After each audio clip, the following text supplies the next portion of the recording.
I never thought my husband of 6 years would stand by silently while his unemployed son demanded I liquidate my entire life savings to buy them a luxury house.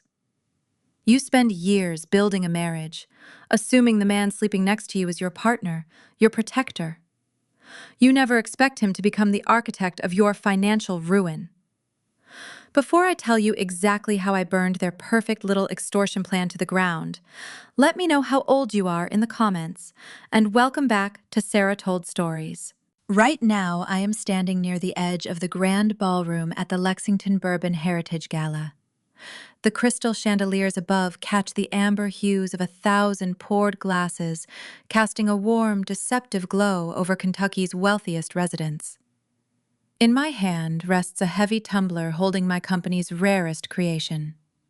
It is a 20-year-aged blend we keep locked in the founder's cellar, reserved only for historic milestones. I take a slow, deliberate sip.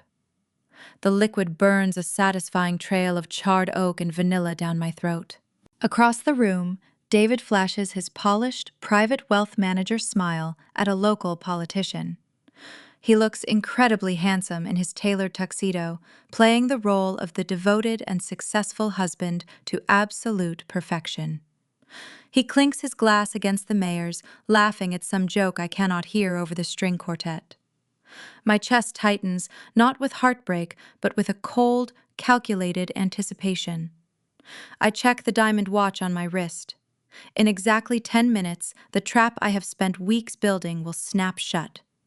David is about to lose his son, his hidden mistress, and his freedom right here in front of everyone he respects. But to understand why I am holding the match to my own marriage tonight, we have to rewind 40 days. 40 days ago, I actually believed we were a normal family. It was a Tuesday evening at my restored farmhouse on the outskirts of town.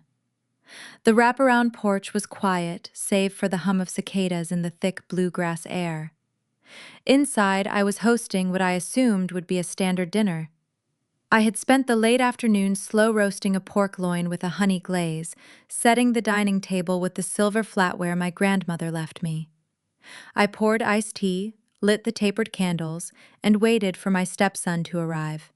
David sat at the head of the table. To his right sat Ryan, 26, and chronically allergic to steady employment, alongside his wife Ashley. Ryan poured himself a generous glass of my good wine without asking, his posture slouched against the antique mahogany chair. "We have news," Ryan announced, pushing his half-eaten plate away. He reached over and placed a hand over Ashley's stomach. "Ashley is pregnant!" A genuine wave of relief and joy washed over me. I offered a warm smile, raising my water glass. "Congratulations to both of you. That is wonderful news." Ashley did not smile back. She offered a tight, practiced nod, her eyes darting toward Ryan. "Thanks," Ryan said, leaning forward, his elbows planted firmly on the table, rattling the silverware. "Which is why we need to talk about housing. Our current apartment is way too cramped for a baby. We found a 4-bedroom place in the Beaumont district. It is perfect."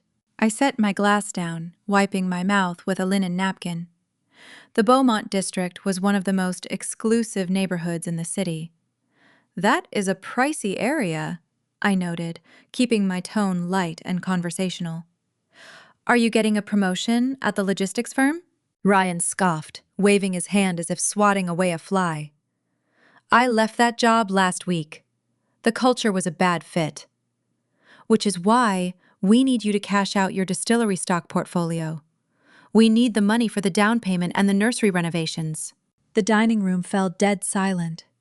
The hum of the refrigerator in the kitchen suddenly sounded like a freight train.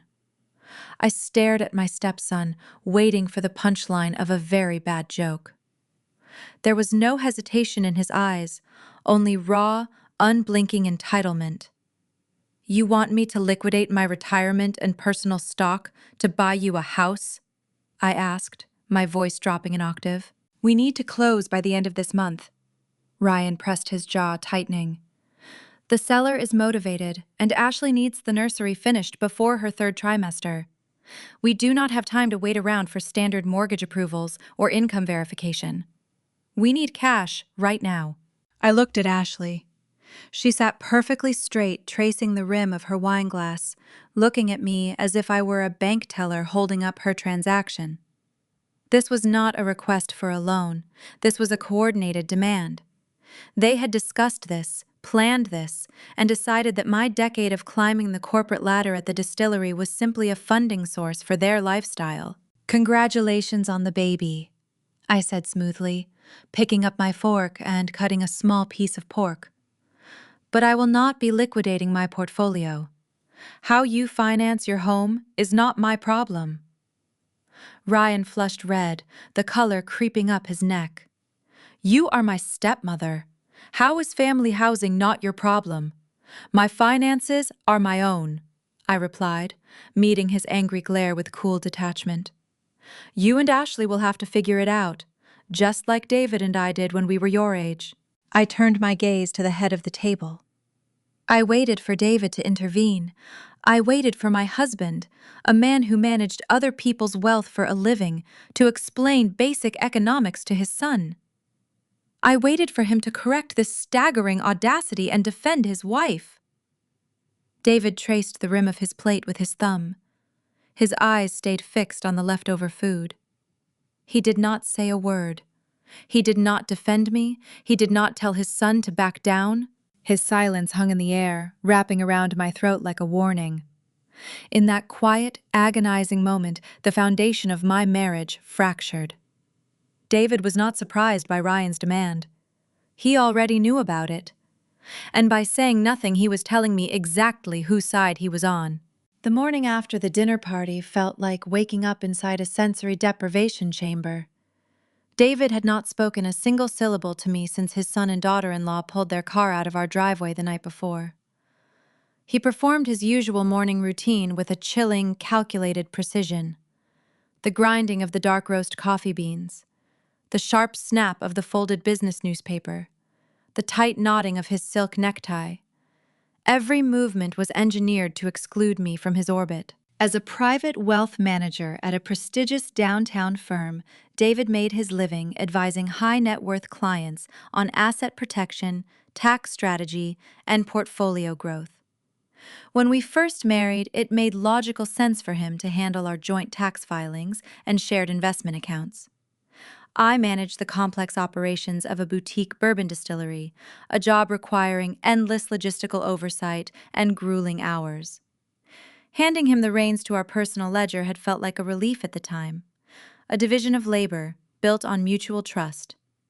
Now, watching him sip his black coffee without making eye contact, that former relief morphed into a cold knot of dread settling deep in my stomach. He was weaponizing his silence, using it as a psychological tactic designed to make me second-guess my own boundaries. It was a silent punishment for not falling in line with his expectations. I walked into the kitchen dressed in my tailored navy blazer and poured myself a cup of coffee. I stood near the edge of the granite island, hoping he would break the suffocating tension. Instead, David wrinkled his nose, leaning his upper body away from me, as if I carried a disease. "You need to switch your dry cleaner, Catherine," he said, his voice flat and dismissive. "You smell like distillery mash again. It is seeping into the upholstery of my car." I paused the ceramic mug, warming my palms. The scent of sweet corn, charred oak, and fermented yeast was a natural byproduct of my industry. I spent my days walking through barrel houses and production floors, but I rarely brought the scent home. I wore expensive, understated perfumes to mask any lingering traces of the production line. I stepped closer to him to reply, intending to defend my hygiene, and the moment the distance between us closed, a foreign odor hit my senses. It was faint but distinct. Synthetic jasmine mixed with a cloying, sugary sweetness. A cheap floral perfume clinging to the crisp collar of his dress shirt. It was the kind of scent you buy at a corner drugstore, not a high-end boutique. "I do not smell like mash," I replied, keeping my breathing even and my face neutral. "But you smell like you spent your morning at a discount cosmetics counter." David did not flinch. His expression remained a flawless mask of professional calm. He simply stood up, adjusted his silver cufflinks, and picked up his leather briefcase from the counter. "I have back-to-back client meetings all day," he said, ignoring my observation entirely. "We will discuss your hostile behavior toward my son when I get home tonight." He walked out the door without looking back, leaving the faint scent of synthetic jasmine hanging heavy in the kitchen air. I drove to the distillery, with my knuckles turning white on the steering wheel.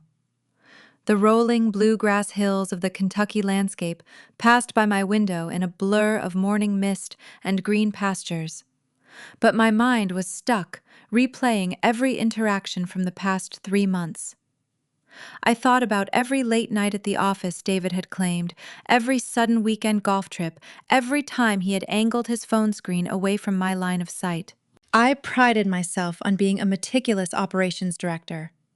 My entire career was built on tracking missing inventory, optimizing supply chains, and spotting tiny anomalies in massive spreadsheets. If a single barrel of aging bourbon went unaccounted for in a warehouse of 10,000, I knew about it within the hour. Yet I had blindly trusted my husband to monitor our joint emergency fund without ever auditing his math. I parked my car and walked straight to my private office, locking the heavy oak door behind me. The walls were lined with industry awards and rich wood paneling, a sanctuary I had earned through a decade of relentless dedication.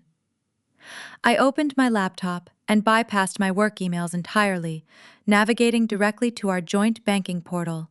The screen loaded, displaying the checking and savings ledgers. My eyes scanned the transaction history row by row. Everything looked standard at first glance. The monthly mortgage payment, the utility bills, the grocery store runs, the landscaping fees. Then, scrolling back to a date 3 weeks ago, a single line item stopped my breath. A withdrawal of $5,000. The transaction type was listed as a cashier's check authorized solely by David. There was no memo attached, no vendor listed, no explanation provided, just $5,000 wiped clean from the safety net we had built together for home repairs and medical emergencies. I picked up my cell phone and dialed his direct office line. He answered on the second ring, using his smooth, polished voice reserved for wealthy investors. "David speaking." "Where did the $5,000 go?" I asked, skipping any form of greeting. There was a brief pause on the line. It was the specific kind of pause a man takes when he needs to access a pre-rehearsed lie from his mental filing cabinet. "I'm not sure what you mean, Catherine. I'm in the middle of a quarterly portfolio review. The withdrawal from our joint savings account 3 weeks ago." I clarified, staring hard at the glowing screen of my laptop. A cashier's check for $5,000. What was it for? His tone shifted, adopting a patronizing edge intended to make me feel foolish. "Oh, that. We talked about that, sweetheart. That was the nursery deposit for Ryan and Ashley, to secure the contractor for the drywall and the custom painting. You agreed we should help them get a head start before the baby arrives." My blood ran freezing cold in my veins. We had never discussed a nursery deposit. We had never discussed funding a contractor. Ryan had just announced the pregnancy to us 12 hours ago at the dinner table.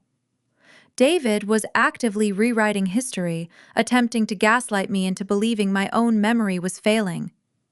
He was testing the waters to see how easily he could manipulate my perception of reality. I said, keeping my voice dangerously soft. My mistake. "Have a good day at work, David." I ended the call before he could formulate another lie. He thought he had outsmarted me. He thought his smooth delivery and condescending tone would make me doubt myself. But operations directors do not deal in feelings or assumptions. We deal in hard data. And the data told me my husband was draining our shared assets behind my back to fund a timeline that did not exist. I did not cry. I did not throw my phone across the room. I simply opened a new tab on my web browser. I navigated to a competing local bank and opened a secure solo checking account in my name only. Within 15 minutes, I had logged into my company's human resources portal. With a few keystrokes, I rerouted my entire executive salary, my upcoming quarterly bonuses, and all my stock dividend payouts directly to the new solo account. I severed the financial artery feeding our joint ledger. If David wanted to fund a phantom nursery contractor, he would have to do it on his own dime. The defensive perimeter was officially established. I spent the rest of the morning reviewing shipping manifests and signing off on supply orders, channeling my rising adrenaline into fierce productivity. The rhythmic nature of logistics usually calmed my nerves, but the memory of that cheap jasmine perfume kept crawling back into my thoughts, refusing to be ignored. Whoever that scent belonged to, she was close enough to my husband to leave a physical trace on his clothing. I knew I needed to hire a professional to look into his daily schedules, but discretion was paramount. In the traditional tight-knit bourbon trade, reputation is your most valuable currency. A messy public scandal could jeopardize my upcoming promotion to vice president of operations. I needed to uncover his secrets quietly, without tipping my hand. I was in the middle of drafting an encrypted email to a trusted forensic accountant when the heavy oak door of my office swung open without a knock. I looked up, expecting to see my assistant bringing the afternoon production reports. Instead, Ashley stood in the doorway. She wore oversized designer sunglasses pushed back onto her perfectly styled hair, holding an iced latte in one hand and a thick stack of glossy folders in the other. My assistant, a highly capable woman named Sarah, appeared just behind Ashley, looking frantic and apologetic. "Catherine, I am so sorry," Sarah said, her cheeks flushed with embarrassment. "I told her you were in a secure operational meeting, but she pushed right past the reception desk." "It is fine, Sarah," I replied, closing my laptop screen with a soft click. "You can step out and close the door." Sarah shot Ashley a furious glare and pulled the heavy door shut, leaving us alone in the quiet wood-paneled office. Ashley did not wait for an invitation to take a seat. She strutted across the expensive Persian rug, the heels of her boots clicking sharply against the hardwood floor. She reached my mahogany desk and dropped the stack of glossy folders directly onto my pristine shipping manifests. They landed with a heavy thud, scattering a few of my documents. I glanced down. They were high-end real estate brochures showcasing the most expensive properties in the Beaumont district. "I know you said no last night," Ashley began, crossing her arms over her chest. Her tone dripped with an unwarranted bratty authority. "But Ryan and I talked about it this morning, and we decided you just need to see the layouts to truly understand the vision for your grandchild. The closing deadline on our favorite property is in 3 weeks, Catherine. We need to know which house you are signing the wire transfer for by this Friday." I stared at the glossy brochures, then slowly raised my eyes to look at my stepdaughter-in-law. She had bypassed building security, interrupted my executive workday, and stood in my private professional sanctuary, issuing financial ultimatums. She wore a smug, victorious smile, entirely confident that her aggressive bullying tactics would force my hand and open my wallet. She had no idea she had just walked onto a battlefield. I looked down at the glossy real estate packets scattered across my desk, then back up at my stepdaughter-in-law. Ashley stood with her weight shifted onto one hip, projecting an unearned confidence. She tapped a manicured fingernail against her iced latte cup, waiting for me to pull out a checkbook and surrender my hard-earned assets. My eyes drifted from her expectant face to the crook of her elbow. Hanging there was a large, structured tote bag. The caramel-colored calfskin caught the soft light filtering through my office windows, illuminating the distinct brass hardware and the bespoke stitching along the seams. My breathing slowed. I knew every detail of that bag because I had purchased it in a small leather workshop in Florence 3 years ago. It was a custom piece, one of a kind, and until this morning, it had been sitting on the top shelf of my private dressing room in my farmhouse. Ashley was not just invading my professional sanctuary. She had already invaded my home. "You need to know by Friday," I repeated, keeping my voice dangerously steady. My eyes remained locked on the caramel leather tote. "Yes," Ashley sighed, shifting her weight again, clearly annoyed that I was not matching her false sense of urgency. "The seller has other offers, Catherine. We cannot afford to lose this property just because you want to drag your feet. Ryan said you have plenty of liquid stock. You just need to sign the transfer paperwork. It is for the baby. You do not want your grandchild growing up in a cramped, unsafe apartment, do you?" She played the emotional blackmail card with the grace of a bulldozer. I stood up from my leather executive chair. I did not raise my voice, not display a single ounce of the cold fury building inside my chest. In the corporate world, losing your temper is a sign of weakness. I preferred to wield silence and authority like a scalpel. I walked around my mahogany desk and picked up the glossy real estate brochures. I tapped the edges against the wood to align the pages, then handed the neat stack back to her.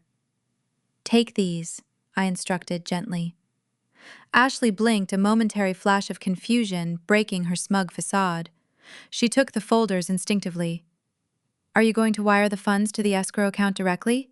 she asked. I reached out and pressed the intercom button on my desk phone.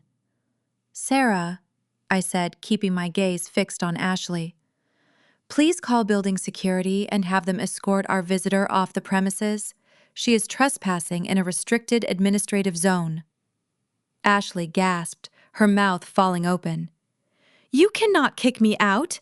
I am family!" "You are an uninvited guest interrupting my workday," I corrected, stepping back to create physical distance between us.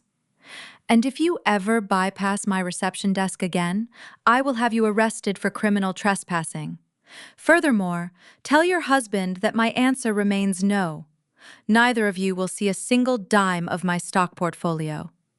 Now leave before the guards arrive and drag you out through the main lobby in front of my staff." Her face flushed a deep, mottled crimson. She opened her mouth to argue, but the heavy oak door swung open.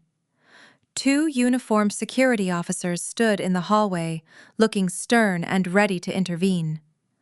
Ashley snatched her shopping bags, clutching my stolen Italian leather tote tightly against her side, and marched out of the office without another word. The moment the door clicked shut, my composed facade fractured. My heart hammered violently against my ribs. I grabbed my car keys and my purse, bypassing Sarah with a quick instruction to cancel my afternoon meetings. I drove down the winding country roads of Fayette County with my foot heavy on the accelerator. The rolling bluegrass hills and white oak fences blurred past my windows. My mind raced, trying to connect the jagged pieces of Ryan's sudden, desperate extortion attempt. He had quit his logistics job last week. Or, more likely, he had been fired. Ryan had a long, documented history of cutting corners and chasing easy money. Standard real estate transactions took 30 to 45 days to close, requiring rigorous income verification and credit checks. But Ryan had specifically demanded cash. He claimed the seller was motivated and they needed to close by the end of the month.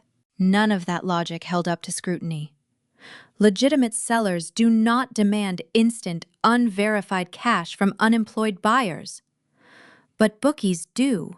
The pieces arranged themselves into a terrifying new picture. Ryan was not buying a house. Ryan was in debt. He had always enjoyed sports betting, a habit David often dismissed as harmless recreational fun. But losing a job changes the math.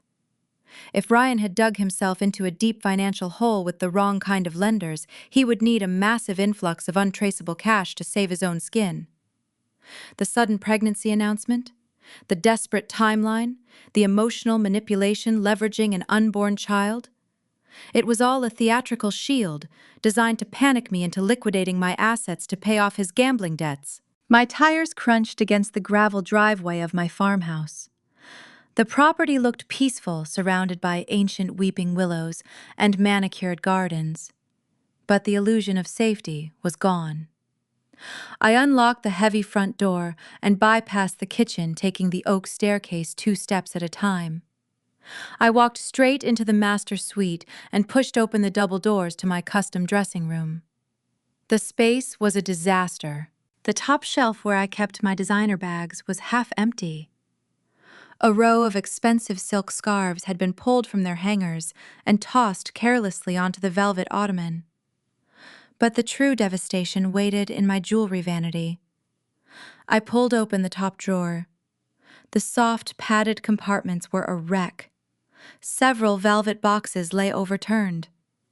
I reached for a specific navy blue box tucked in the back corner. My fingers trembled as I flipped the hinge open. It was empty. The sapphire and diamond pendant my grandmother had worn on her wedding day was gone. Along with it, a pair of pearl drop earrings and a heavy gold tennis bracelet were missing. These were not items one simply borrows. They were high-value, easily pawned antiques. If Ryan needed fast cash to hold off a debt collector while he waited for my stock portfolio to clear, he had just found his down payment. I pulled my cell phone from my pocket and dialed my husband. David answered on the first ring. His voice carried that same polished, unbothered tone from this morning. "Catherine, I told you I have client meetings. This had better be an emergency." "Your son and his wife just robbed us," I stated, my voice shaking with a mixture of rage and betrayal. "Ashley came to my office carrying my custom leather tote bag. I just got home and my dressing room is ransacked. My grandmother's sapphire pendant is gone. I'm calling the police." I expected David to express shock. I expected him to demand answers, to share my outrage, to immediately call his son and demand the return of my family heirlooms. Instead, a soft, patronizing sigh echoed through the phone speaker. "Catherine, you are being hysterical," David said smoothly. "No one robbed you." "My grandmother's jewelry is missing, David." "I know," he replied, his tone remaining perfectly level. "Ashley called me this morning. She asked if she could borrow a few maternity accessories for a photo shoot they are doing to announce the baby on social media. I told her she could swing by the house and pick out a few pieces from your closet." I stood frozen in the center of the ransacked room. The walls felt like they were shrinking inward. "A sapphire pendant is not a maternity accessory," I whispered. "You gave them permission to enter our home while I was at work. You gave them permission to take my things." "They are family, Catherine. Stop acting like a hoarder. Ashley just wants to look nice for the photos. They will return your things next week. Now please, I have to get back to my clients. We will discuss your paranoia tonight." The line went dead. I lowered the phone slowly. The chilling reality washed over me colder than ice. David was not blind to Ryan's desperate behavior. David was actively facilitating it. He had given Ashley the access code to our front door. He had provided the cover story. He was protecting the thieves. If Ryan was truly drowning in gambling debt, David was willing to sacrifice my heritage and my financial security to bail him out. The threat was not just knocking on my front door. The threat had the keys to my house, shared my bed, and filed my taxes. I needed to know exactly how deep this conspiracy went, and I needed to find out before they drained every asset I owned. The silence of the farmhouse felt different now. It was no longer the peaceful quiet of a country estate. It was the suffocating stillness of a crime scene. David had left for his downtown office hours ago, his leather briefcase in hand, leaving me alone with the ghosts of stolen heirlooms and the undeniable proof that my husband was conspiring against me. I walked down the hallway to his home office. The door was closed, a physical barrier he had erected early in our marriage, claiming he needed a secure space for confidential client files. I turned the brass knob, my pulse drumming a steady, anxious rhythm against my eardrums. The room smelled faintly of his expensive cologne and the polished leather of his executive chair. It was a space designed to project authority and trustworthiness, the very commodities he traded on. I began my search systematically. My career at the distillery was built on auditing, finding the missing decimal, the misplaced barrel, the subtle discrepancy in the supply chain. I applied that same clinical precision to my husband's sanctuary. I checked the heavy mahogany filing cabinets. They were locked. I ran my hands under his desk, checking for hidden compartments. Nothing. I paused, scanning the surface of his desk. It was immaculately organized. A silver pen set a stack of blank cream-colored legal pads, and his personal iPad resting on a charging stand. I moved closer to the legal pads. They sat right next to his desk phone, the obvious place a person would doodle or take quick notes during a call. The top sheet was perfectly blank, but as I leaned over, the morning sunlight angling through the window caught the surface of the paper. There were faint, nearly invisible indentations pressed into the thick cream stock. I pulled a dull graphite pencil from the silver cup. My hand was remarkably steady. I laid the graphite edge flat against the paper and began to shade, brushing back and forth with light, even strokes.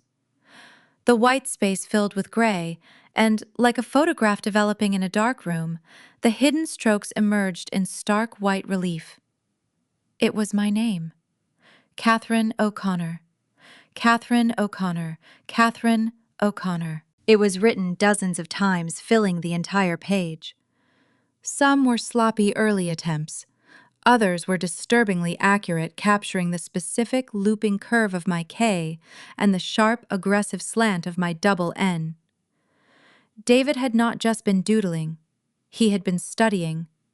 He had been practicing my signature with heavy, deliberate pressure, trying to master the exact muscle memory required to forge my name. A wave of profound nausea washed over me. The betrayal was no longer just emotional. It was deeply, terrifyingly criminal. My husband was preparing to sign away my assets. I dropped the pencil. I turned my attention to the iPad on the charging stand. I picked it up and tapped the screen. A passcode prompt appeared. I had never needed to access his personal devices before, always respecting the boundary of his high-security profession. But those boundaries were gone now. I tried his birthday. Incorrect. I tried the date of our wedding anniversary. Incorrect. I stared at the glowing numbers, trying to think like a man who was arrogant enough to practice forgery in his own home. David was meticulous, but he was also profoundly egotistical. I thought back to his most prized possession, the thing he bragged about at every country club dinner, his vintage 1968 Shelby Mustang. I typed the year he bought it, followed by his lucky number. The screen unlocked. My breath caught in my throat. I immediately opened the File Manager application. My eyes scanned the folders, bypassing the mundane client lists and golf club schedules. I was looking for the debt. I was looking for the bookies, the gambling ledgers, the proof that Ryan was in deep with the wrong people. Instead, I found a folder labeled simply Lexington Property. I tapped the icon. The folder opened, revealing dozens of high-resolution PDF documents. My eyes darted across the thumbnails. There were architectural renderings, floor plans, and interior design mood boards. But these were not plans for a 4-bedroom family home in the Beaumont district. I tapped the first document to expand it. It was a finalized purchase agreement. The property address was located in the heart of downtown Lexington, in a newly constructed, ultra-luxury high-rise building. It was a penthouse condo, a sleek, modern glass box overlooking the city skyline, featuring a rooftop terrace and a private wine cellar. It was the kind of property designed for a bachelor or a wealthy couple, not a family expecting a newborn. I scrolled down to the buyer information section. Primary buyer, David Miller. My vision blurred for a fraction of a second. I blinked hard, forcing my eyes to focus on the text. David was not securing a loan for his son. David was buying the property for himself. I scrolled further down to the signature lines. Beside David's printed name was a second line, designated for a cosigner. It did not say Catherine O'Connor. It said Jillian Hayes. The name hit me like a physical blow. Jillian Hayes. I did not know anyone by that name. She was not a client, she was not a colleague, but I knew exactly who she was. She was the cheap floral perfume lingering on his collar. She was the reason for the sudden weekend golf trips and the late nights at the office. I sat down heavily in his leather executive chair, the iPad resting in my lap. The entire architecture of their extortion plan unfolded in my mind, the pieces snapping together with terrifying clarity. There were no gambling debts. There was no motivated seller in the Beaumont district. The house for the baby was a sophisticated, multi-layered smokescreen. David wanted the downtown luxury condo to start a new life with his mistress Jillian. But David, despite his impressive salary, lived beyond his means. He did not have the liquid capital to secure a multi-million-dollar mortgage on his own, not without raising massive red flags during a standard divorce proceeding. He needed cash, and he needed it fast, before I ever suspected he was leaving me. He needed my bourbon stock portfolio, but he could not simply ask me for the money to buy a penthouse for his mistress. He needed a compelling emotional lever, a crisis that would force me to open my vault without asking too many questions. Enter Ryan. Ryan, perpetually broke and deeply entitled, was the perfect frontman. David had enlisted his own son to play the desperate, expectant father. The fake pregnancy, the sudden rush to close the demand for liquid cash, it was all a theatrical heist. Ryan was playing the villain, so David could remain the silent, neutral observer. In exchange for his performance, Ryan would undoubtedly receive a massive cut of my stolen funds. They had assumed I would eventually cave to the pressure liquidating my assets to keep the peace and provide for a supposed grandchild. And if I refused, David was fully prepared to forge my signature on the collateral authorization forms, using his position as my financial manager to push the transfer through. I stared at the iPad screen, looking at the name Jillian Hayes.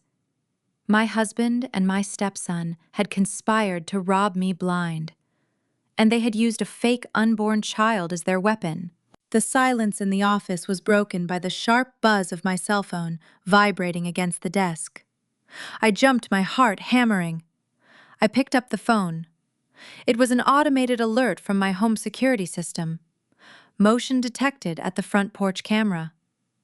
I opened the security application on my phone. The live feed loaded, showing the wide wooden planks of my front porch. Ryan was standing there. He was pacing aggressively back and forth, his fists clenched at his sides. He looked disheveled, his eyes wild and frantic. He stepped up to the heavy oak front door and began pounding his fist against the wood. The sound echoed through the silent house, a violent, demanding rhythm that sent a fresh spike of adrenaline through my veins. He wasn't here to apologize for the stolen jewelry. He was here to collect. The heavy thud of a fist against solid oak echoed through the quiet farmhouse. Catherine jolted upright from the kitchen island, spilling hot tea over the edge of her ceramic mug. The security monitor mounted on the hallway wall flickered to life, revealing a distorted, wide-angle view of the front porch. It was Ryan. His face was flushed crimson, and his eyes were wild with a manic, desperate energy she had only ever seen when he was backed into a corner. He raised his heavy fist and pounded on the thick wooden door again, shouting her name into the crisp afternoon air. "Let me in right now, Catherine! I know you are in there hiding from me. You cannot just lock us out of our own inheritance and pretend everything is fine!" Catherine pressed the silver intercom button, her finger trembling slightly, but she forced her voice to remain cold, detached, and steady. "You need to leave my property right now, Ryan, before I call the local sheriff. This is my home, not your personal bank account." Ryan scoffed loudly, taking a staggering step back and throwing his arms wide in the paved driveway. The loose gravel crunched sharply beneath his expensive designer boots. His entire adult life had been a series of spectacular failed business ventures. From a disastrous cryptocurrency startup in his early 20s to the crumbling commercial real estate firm he currently managed, Ryan always looked for the easiest way out of his own mess. He possessed an immense sense of entitlement, and right now, he clearly saw Catherine as the final, frustrating obstacle between him and a massive financial windfall.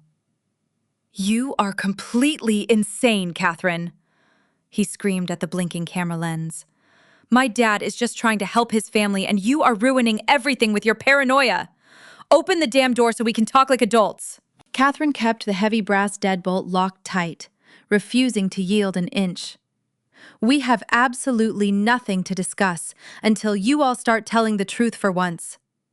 You and Ashley are lying to me about something huge, and I am going to find out exactly what it is."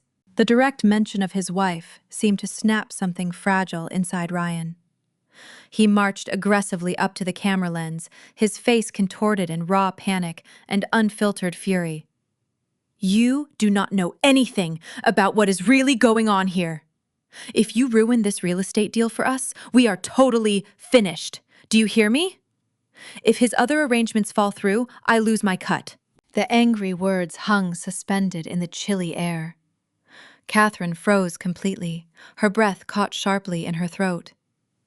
His other arrangements, my cut, it was the absolute, undeniable confirmation she needed.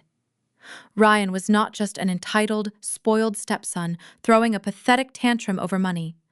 He was an active, willing participant in a highly coordinated scheme with David. He had a direct financial stake in whatever cruel manipulation they were running on her. She released the intercom button, letting the heavy silence stretch out across the property as Ryan slowly realized what he had just confessed out loud. He cursed, violently kicked a large terracotta planter near the porch steps, shattering it into dozens of jagged pieces, and stormed back to his luxury sedan. The tires spun furiously, throwing rocks into the pristine green grass as he sped down the long driveway, leaving Catherine alone with the terrifying, undeniable truth. 2 hours later, the front door opened with a soft, familiar click. David stepped inside the entryway, carrying a vibrant bouquet of yellow tulips and a white paper bag from her favorite local bakery.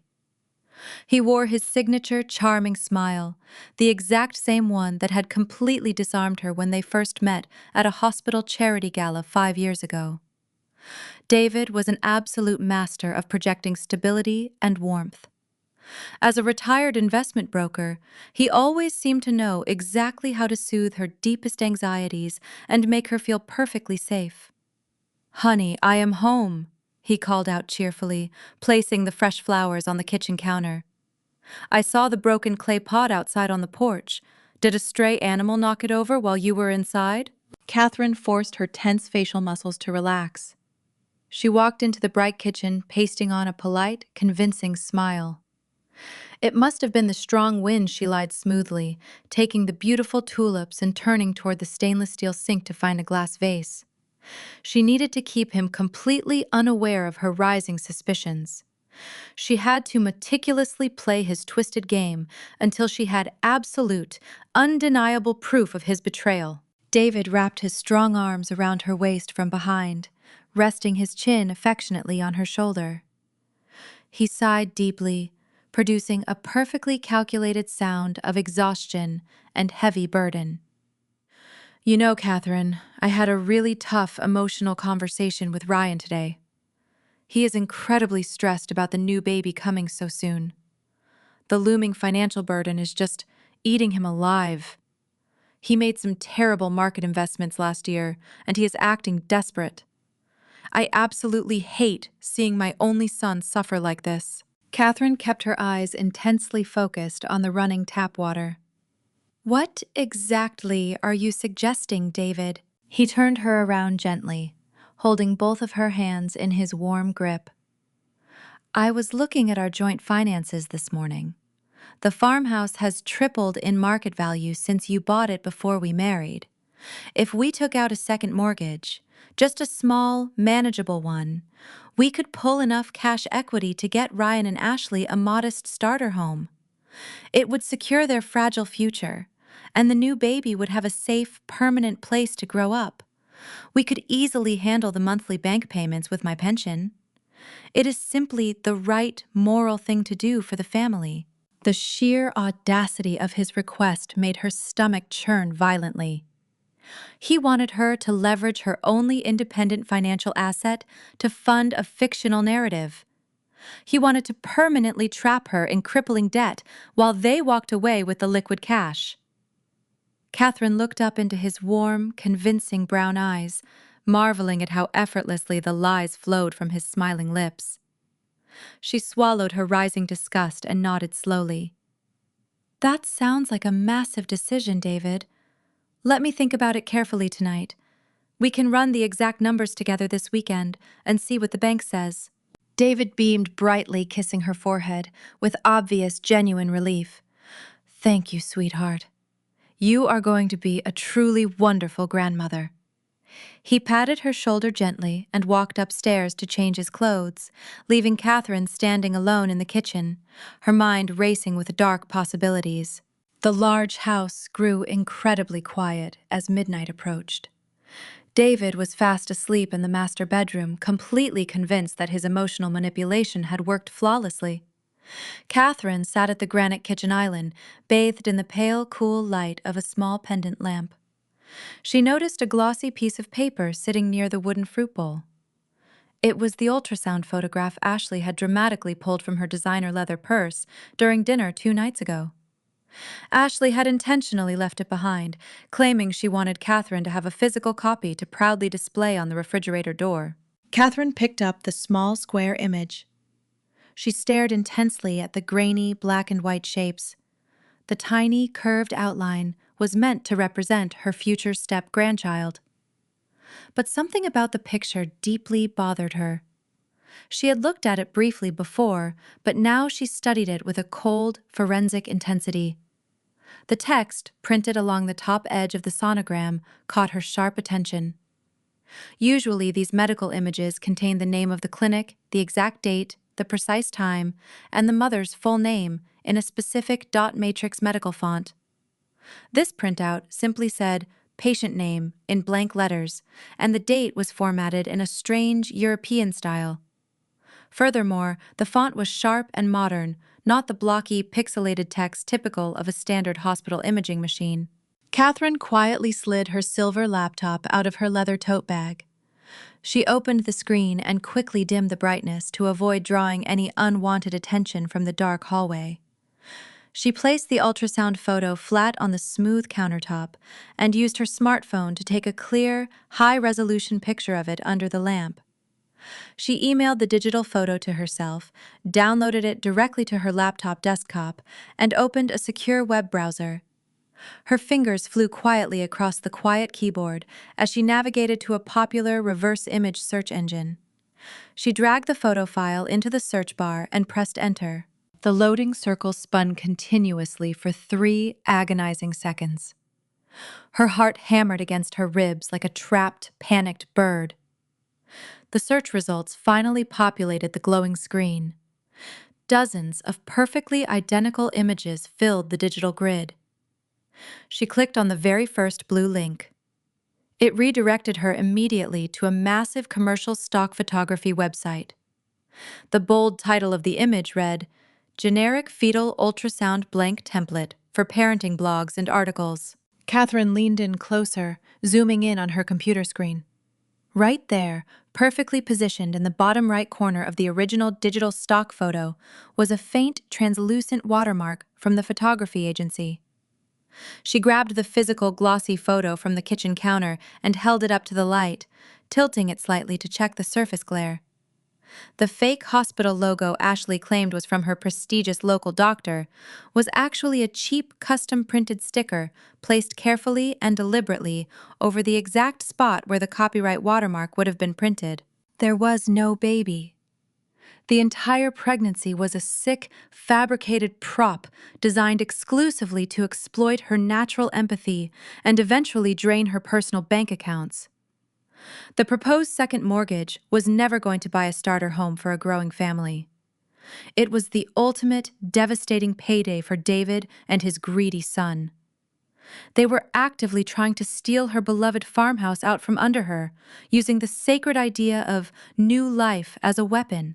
Catherine closed her laptop with a soft, definitive click.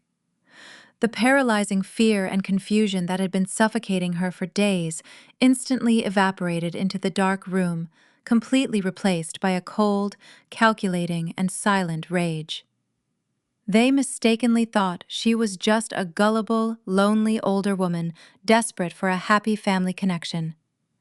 They had severely, fatally underestimated her intelligence. She was not going to be another victim of a classic American real estate scam. She was going to tear their entire fraudulent world apart. Catherine drove into the bustling heart of the commercial district, deliberately parking her car several blocks away from the towering glass office building to avoid any remote chance of being spotted by her husband or his numerous corporate associates. She walked briskly through the crowded sidewalks, her mind a swirling tempest of anxiety and grim determination. She took the private, secure elevator to the 14th floor, stepping directly into the quiet, mahogany-paneled office of Mitchell Vance. Mitchell was a brilliant, highly respected forensic accountant who had spent over 3 decades rigorously protecting the complex financial interests of elite bourbon distillery families across the state of Kentucky.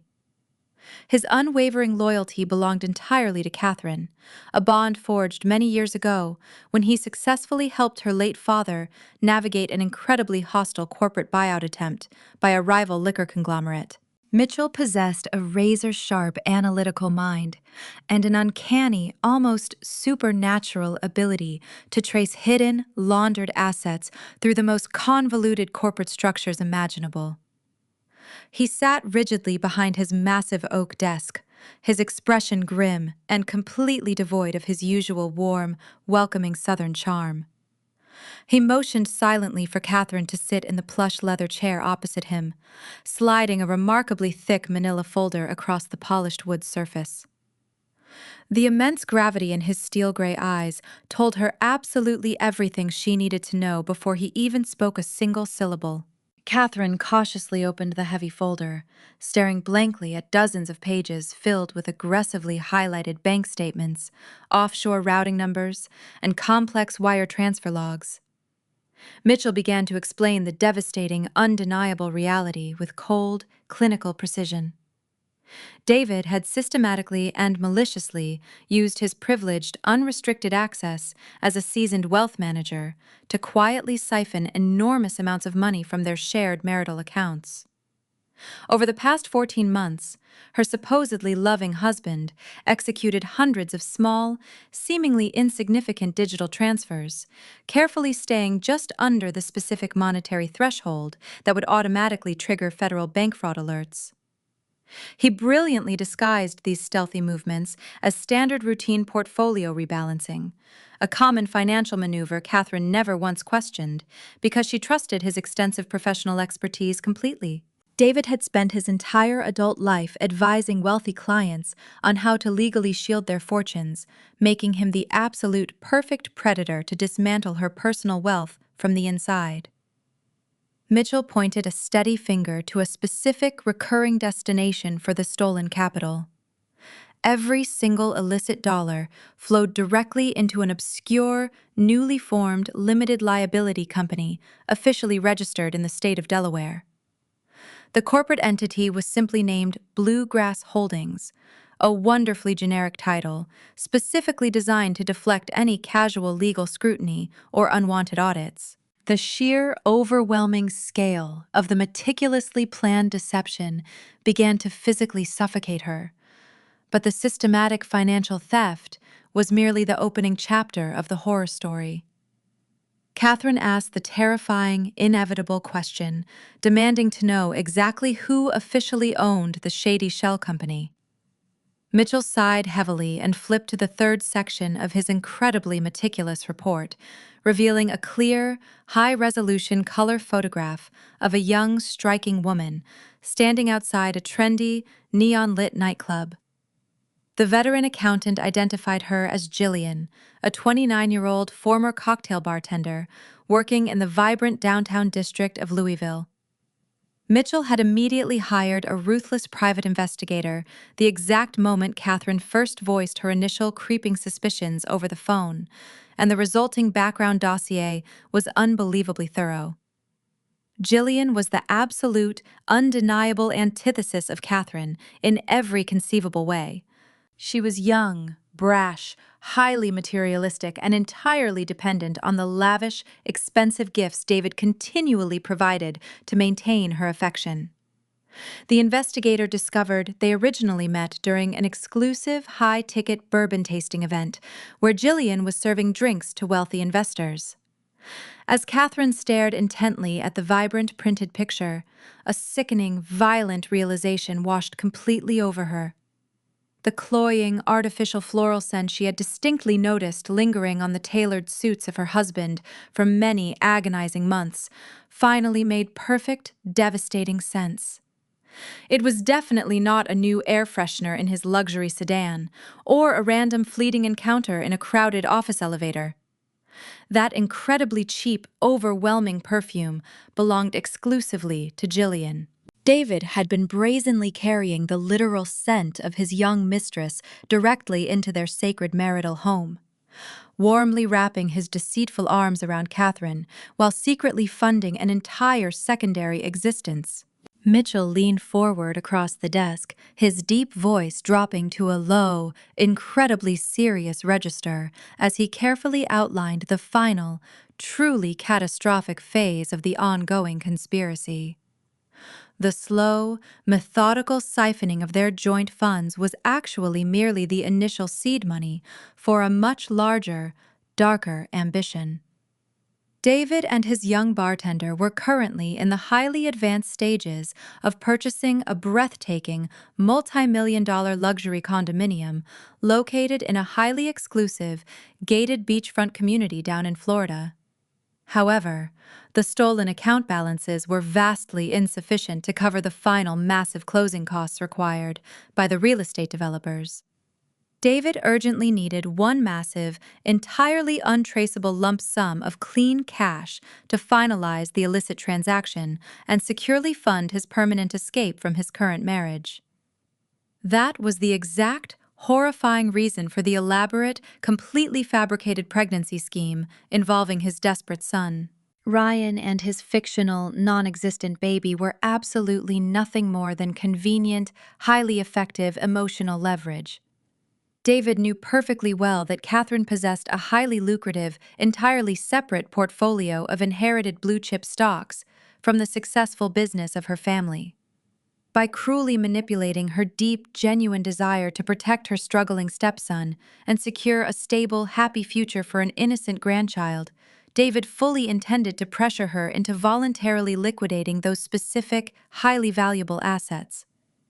He meticulously planned to frame the massive cash withdrawal as a generous, necessary family loan or a vital second mortgage on the farmhouse, only to instantly wire the staggering amount of cash directly into the hidden Bluegrass Holdings account.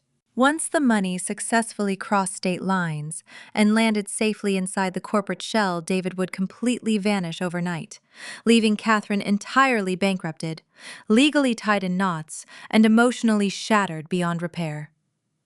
The pure cruelty of the master plan was absolute, perfectly engineered by a selfish man who deeply understood exactly how to exploit the American financial system and the unconditional blind trust of his own wife. The heavy, oppressive silence in the accounting office was absolutely deafening.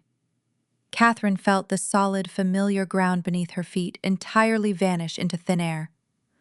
Every single affectionate touch, every sweet, romantic whisper in the dark, every quiet, peaceful evening spent sharing a bottle of expensive vintage wine on the farmhouse porch, had been a completely calculated performance. Her entire 5-year marriage was an elaborate, prolonged, and incredibly vicious heist. She slowly closed the heavy manila folder, her hands trembling slightly, not from unbearable sorrow or paralyzing fear, but from a rapidly rising, unstoppable tide of pure, unadulterated fury. She softly thanked Mitchell for his incredible, undeniable diligence, promising to contact him very soon with her precise next steps. She desperately needed absolute, ironclad secrecy while she formulated a flawless, devastating counterattack against the man who tried to destroy her life. Walking back to her parked vehicle, the vibrant, glowing afternoon sun felt incredibly harsh and totally unforgiving against her pale skin. She climbed slowly into the driver's seat, gripping the cold leather steering wheel until her knuckles turned completely white. Her racing mind cycled through 1,000 different highly chaotic scenarios, each one involving a spectacular, intensely satisfying, and utterly devastating revenge. She refused to be a helpless victim in this greedy scheme. Just as she reached forward to start the car engine, her smartphone buzzed violently inside her designer leather purse. She pulled the sleek device out, staring intensely at the bright, glowing screen. It was a brief, seemingly innocent text message from David. He cheerfully and casually asked if she could quickly prepare herself to sign some standard routine tax documents he was bringing home that very evening, smoothly claiming his personal accountant needed them signed immediately to finalize their annual joint returns. The lethal trap was officially perfectly set. Those seemingly boring documents were undoubtedly the legal authorization forms required to completely liquidate her family inheritance and transfer the generational wealth directly to his waiting mistress. The evening shadows stretched long and dark across the polished hardwood floors of the farmhouse living room. Catherine sat perfectly still at the massive oak dining table, the silence broken only by the steady, rhythmic ticking of the antique grandfather clock in the hallway. The heavy brass door latch clicked open, signaling the arrival of the man she now knew was actively plotting her complete financial ruin. David strode into the brightly lit foyer confidently, shedding his tailored Italian wool coat. He carried a bulky leather briefcase, its worn handle a testament to his long career manipulating wealthy clients.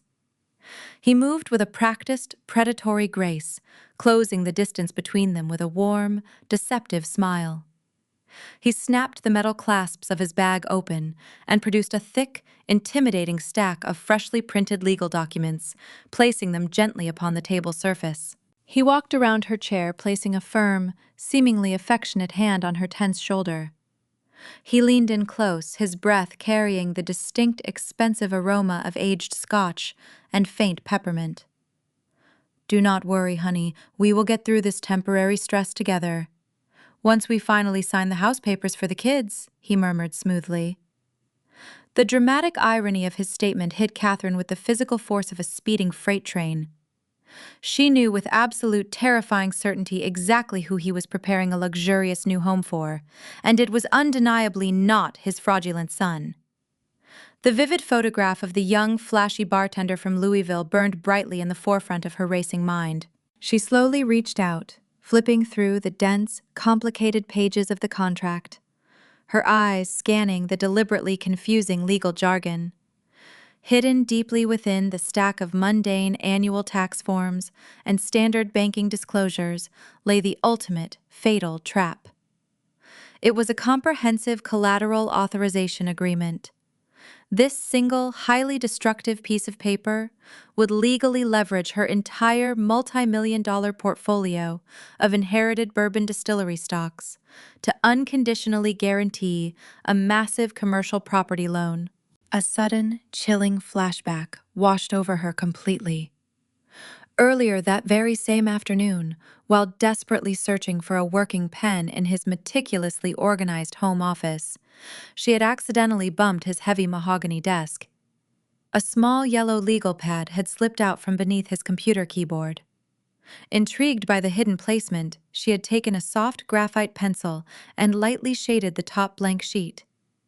The dark lead revealed the deep, distinct, indented impressions of her own signature, traced flawlessly over and over again. He had been meticulously practicing her precise handwriting for weeks. If she had not miraculously uncovered that terrifying practice pad by sheer accident, he would have simply forged her name on this exact collateral document and bypassed her consent entirely.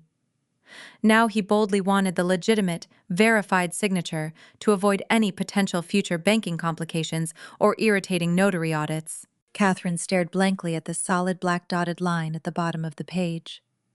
The immense pressure building inside her skull suddenly became very real.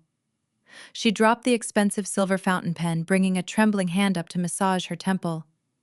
"A sudden blinding migraine is starting," she whispered weakly, squeezing her eyes tightly shut to sell the performance. "The flashing aura lights are blocking my vision, David. I simply cannot focus on these complicated numbers tonight." He exhaled sharply, a rapid micro-expression of intense boiling frustration flashing across his handsome features, before he swiftly masked it with a sickening display of fake concern. "Of course, sweetheart, your health is the most important thing. We can easily handle this paperwork tomorrow morning. Just rest your tired eyes." The very next morning, Catherine navigated her vehicle through the chaotic morning traffic of the city center, arriving at a sleek, towering glass skyscraper. She completely bypassed the standard family practice firms located on the lower levels and rode the private elevator straight to the opulent penthouse floor. She was there to permanently secure the formidable legal services of Laura Kensington. Laura was a legendary, utterly ruthless divorce litigator, feared equally by cheating executives and opposing counsel across the entire state.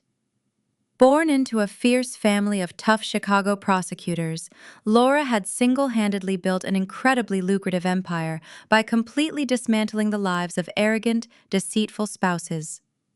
She wore a sharp, custom-tailored crimson suit and possessed a piercing gaze that could effortlessly cut through solid steel. Catherine sat at the massive glass conference table and methodically laid out the entire intricate conspiracy.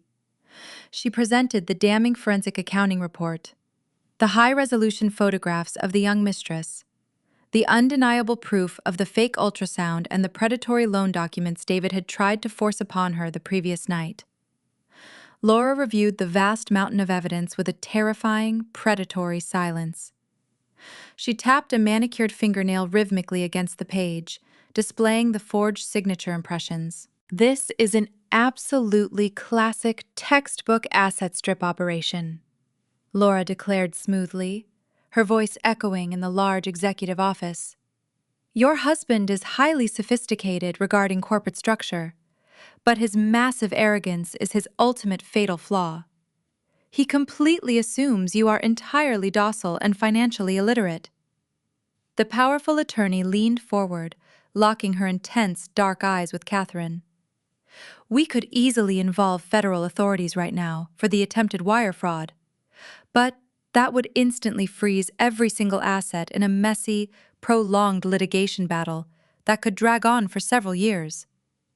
If you want true, undeniable justice, the specific kind that leaves him entirely destitute and facing prison time, you must play the long game. You have to go straight back into that house and act like the perfectly obedient, oblivious wife." The chilling proposition felt physically repulsive to her core. Catherine internally balked at the horrifying idea of sleeping peacefully next to the man who was actively trying to destroy her entire existence. Yet the strategic cold logic was absolutely undeniable. To execute a flawless, devastating counterstrike, she needed to gather the final missing pieces of banking information regarding the Florida condominium purchase without raising a single red flag. "I can absolutely do it," Catherine stated firmly, her voice hardening into unbreakable ice. The ultimate torturous test of her newfound resolve arrived barely 48 hours later. David had excitedly insisted on hosting a lavish, expensive family dinner to joyfully celebrate the impending real estate transaction, firmly believing Catherine was completely ready to sign the finalized loan paperwork before dessert was served. The formal dining room sparkled brilliantly with polished crystal wine glasses and heavy antique silver cutlery. Catherine sat rigidly at the head of the long table, a polite, frozen smile plastered permanently across her face. Across from her sat Ryan and Ashley, the despicable co-conspirators in this grotesque theatrical production. Ashley wore a tight, form-fitting maternity dress, specifically chosen to emphasize her completely non-existent physical condition.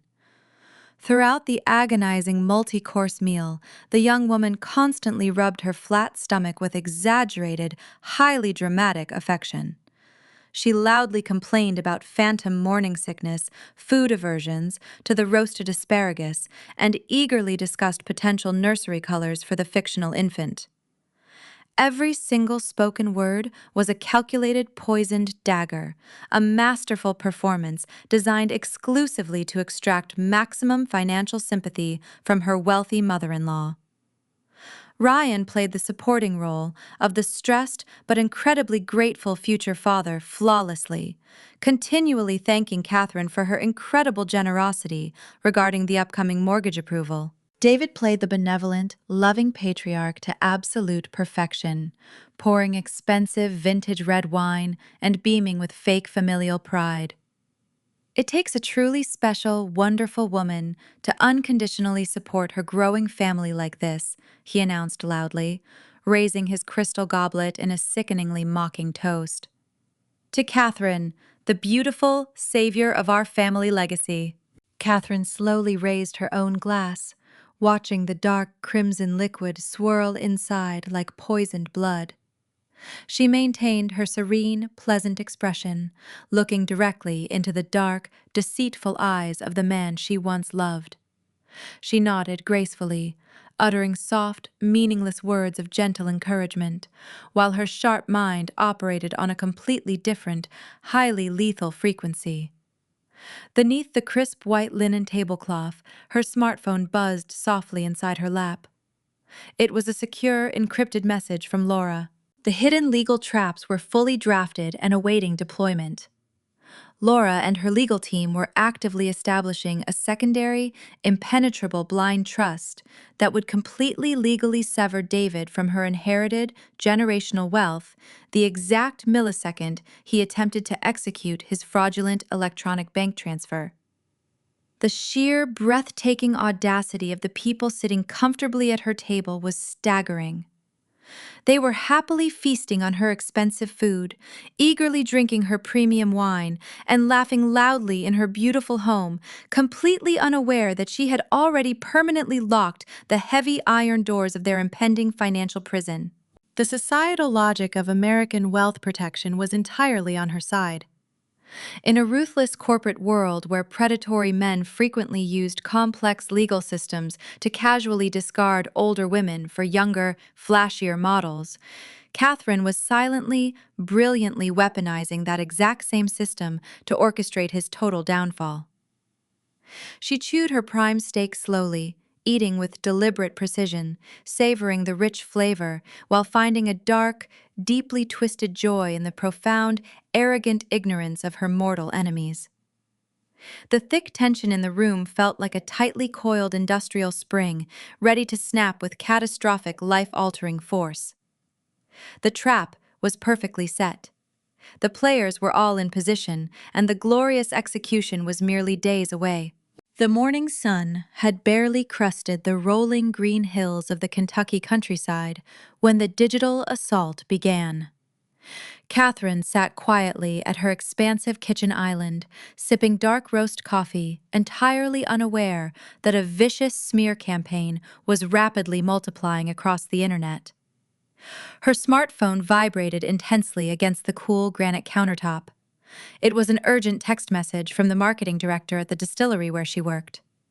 She opened the notification and felt a sudden, icy knot twist violently inside her stomach. A highly coordinated flood of one-star reviews had mysteriously materialized overnight on every major business platform. The anonymous comments were incredibly toxic, falsely accusing her historic bourbon brand of utilizing dangerous chemical additives, mistreating factory workers, and intentionally shortchanging local agricultural suppliers. The language was venomous, clearly designed to inflict maximum reputational damage upon a company that had spent decades cultivating absolute consumer trust. Catherine instantly recognized the desperate thrashing fingerprints of her stepson. Ryan had always possessed a remarkably short temper, combined with a deeply frightening lack of impulse control. Growing up in the affluent suburbs under the protective shield of his smooth-talking father, he never once faced real consequences for his frequent, explosive outbursts. Whenever a business deal stalled or a personal relationship soured, Ryan instinctively lashed out, seeking to destroy whatever he could not immediately command.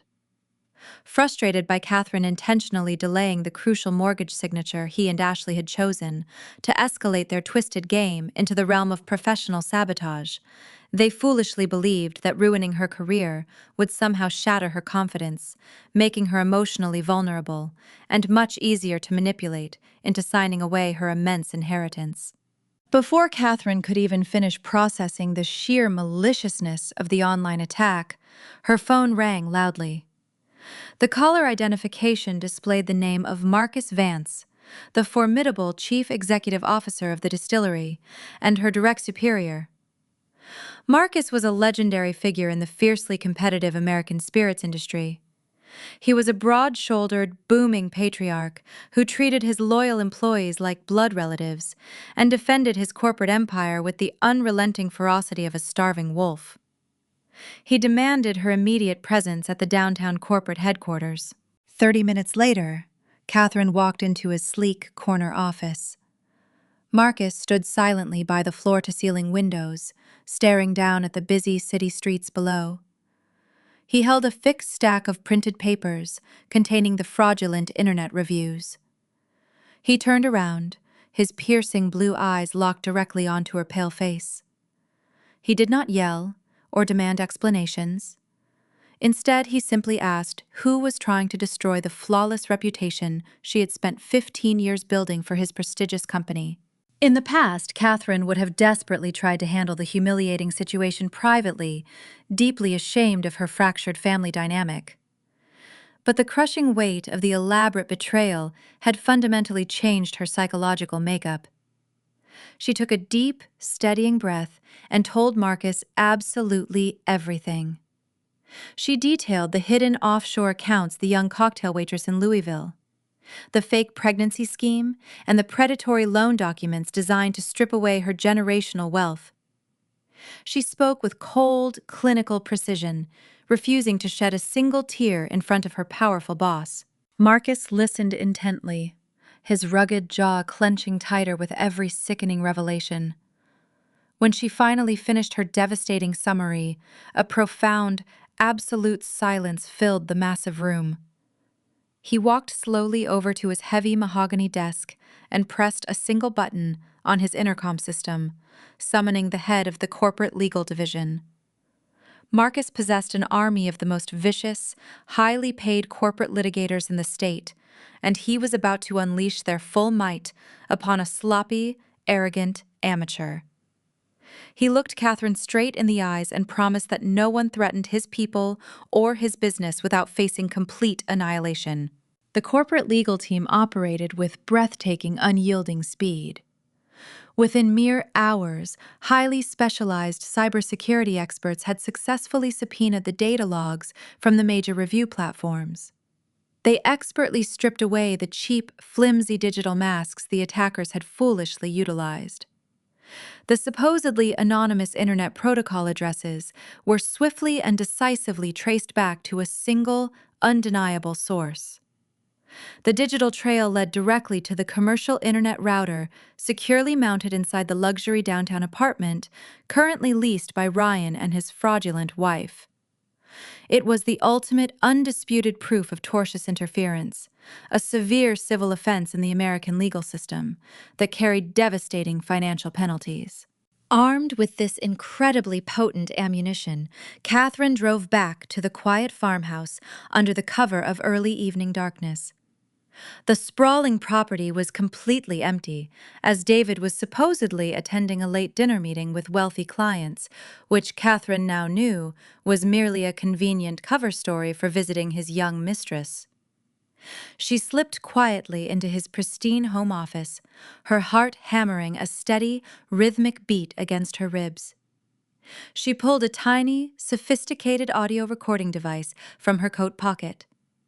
It was a high-tech, voice-activated unit she had purchased with cash from a specialized electronics store that very afternoon.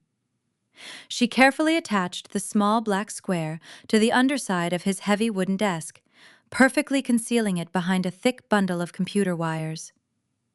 The microphone was highly sensitive, capable of capturing the faintest whispers in the notoriously echo-heavy room. The trap was seamlessly set. The very next morning, a sleek black courier van pulled up to the front entrance of the luxury apartment building where Ryan lived. A stern, unsmiling process server hand delivered a thick, terrifying legal envelope directly to the stunned young man. It was a formal, aggressively worded cease and desist order from the distillery attorneys.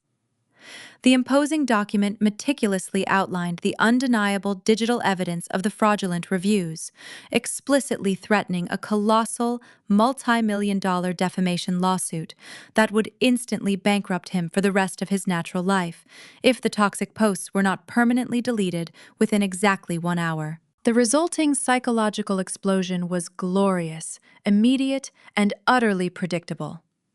Ryan possessed absolutely no emotional resilience. When faced with the crushing weight of real corporate attorneys, his false bravado instantly evaporated into pure, unadulterated panic. That evening, Catherine sat comfortably in her living room, calmly reading a thick novel, while David nervously paced the length of his home office just down the hallway. He had rushed home early, claiming a sudden stomach illness, but his pale, sweating face betrayed a much deeper, profound dread. The heavy oak door to his sanctuary was shut tightly, but Catherine did not need to press her ear against the solid wood to know exactly what was happening inside. She simply waited patiently, sipping a glass of chilled white wine, letting the hidden technology do the dangerous work for her. When midnight finally arrived and the large house fell into a deep, silent slumber, Catherine silently crept into the dark office. She reached under the desk, her fingers brushing against the cold plastic of the hidden recorder. She detached it, smoothly retreated to the absolute safety of her locked master bathroom, and plugged the tiny device into her laptop. She put on a pair of noise-canceling headphones and pressed the green playback icon on her glowing screen.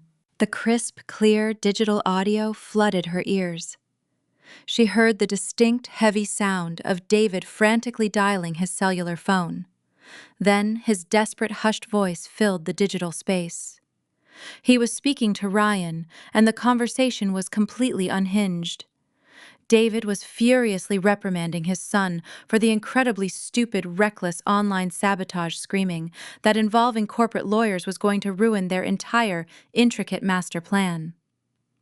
Through the high-definition audio, she could hear Ryan crying hysterically on the other end of the line, completely terrified of going to federal prison for digital fraud, begging his father to fix the massive disaster. Then came the golden, undeniable confession.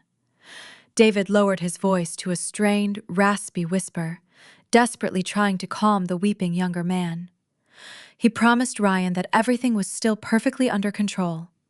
He explicitly stated that Catherine was entirely oblivious to the truth about Jillian and the expensive Florida condominium. He swore on his own life that as soon as the massive wire transfer cleared from her inherited stock portfolio, they would all take the stolen millions, abandon the state of Kentucky forever, and leave her completely destitute. The audio recording was flawless, horrifying, and incredibly damning. It was the absolute smoking gun she needed to permanently decimate his carefully constructed world and reclaim her entire life. The bright fluorescent lighting of the upscale organic market buzzed with a low, monotonous hum. Catherine meticulously inspected a vibrant array of heirloom tomatoes resting upon a misted display counter. She enjoyed the quiet solitude of running mundane weekday errands, relishing the temporary escape from the suffocating, toxic atmosphere of her own farmhouse. As she reached for a perfectly ripe crimson vegetable, a harsh, grating voice shattered the peaceful ambiance. Two figures deliberately blocked her path down the narrow aisle, their shopping cart positioned aggressively sideways to prevent any forward movement. It was Brenda and Thomas, the insufferable entitled parents of her deceitful daughter-in-law.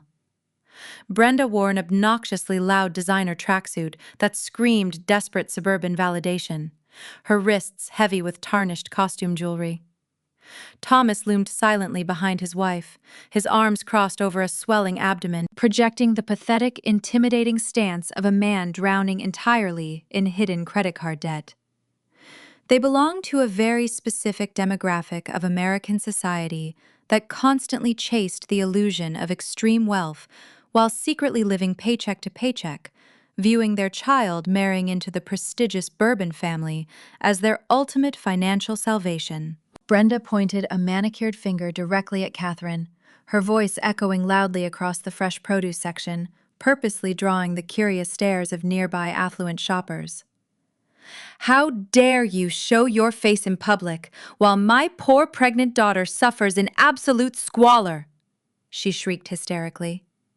The aggressive older woman stepped closer, her breath smelling faintly of cheap white wine and artificial mint. "You are nothing but a wicked, selfish stepmother, hoarding millions of dollars while Ryan and Ashley panic about buying basic baby supplies. They told us everything about your cruel refusal to sign the mortgage papers. You should be deeply ashamed of yourself for starving an innocent, unborn child just to protect your own greedy stock portfolio." The surrounding customers suddenly stopped pushing their metal carts, pretending to inspect ripe avocados, while eagerly eavesdropping on the explosive domestic drama. A younger version of Catherine might have crumbled instantly under the sheer humiliating weight of the highly public confrontation. She would have desperately apologized, panicked about her ruined social reputation, and immediately surrendered to their ruthless extortion tactics. But the woman standing in the produce aisle today was completely forged from unbreakable frozen steel. Catherine slowly placed the heirloom tomato gently back into the woven display basket. She smoothed the front of her elegant cashmere coat, projecting an aura of absolute, terrifying composure. She did not raise her voice, nor did she flinch at the aggressive verbal assault. Instead, she took one deliberate, calculated step forward, completely invading the personal space of the screaming woman. She leaned in extremely close, lowering her tone to a chilling, precise whisper meant exclusively for Brenda. "You might want to ask your darling daughter exactly which commercial internet website she downloaded that generic fake ultrasound photograph from," Catherine murmured smoothly. The immediate physical reaction was entirely spectacular. The loud, obnoxious bravado instantly drained from the face of the angry mother, leaving behind a pasty, sickening shade of absolute terror. Brenda gasped sharply, her mouth dropping open like a suffocated fish, her heavily mascaraed eyes darting wildly toward her confused husband. The arrogant woman stumbled backward, her designer sneakers slipping slightly on the damp grocery floor, completely speechless. Thomas reached out to steady his trembling wife, his previous intimidating posture crumbling into pathetic, bewildered panic. Catherine did not wait for a desperate, stuttering explanation. She simply adjusted her leather handbag over her shoulder, offered a polite, frosty smile to the shocked onlookers, and walked gracefully past the frozen couple, abandoning her half-empty shopping cart entirely. Steering her vehicle out of the crowded supermarket parking lot, a profound, dangerous realization crystallized within her sharp mind. The malicious web of fabricated lies had expanded way too far beyond the isolated walls of her rural property. David and his greedy son were actively poisoning the entire local community against her, aggressively spinning a false narrative of victimhood to apply maximum external pressure. They were utilizing every single dirty psychological tactic available in the modern American scammer playbook. Playing passive defense was no longer a viable strategic option. She could not just sit quietly in the shadows while they systematically destroyed her personal character and plotted to steal her generational fortune. It was officially time to go entirely on the offensive.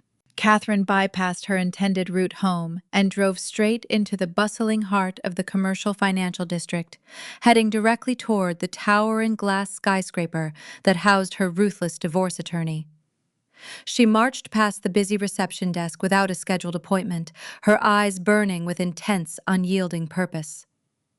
Laura sat behind her massive mahogany desk, casually reviewing a complex corporate brief, but immediately tossed the thick folder aside when she saw the terrifying, determined expression radiating from her favorite client.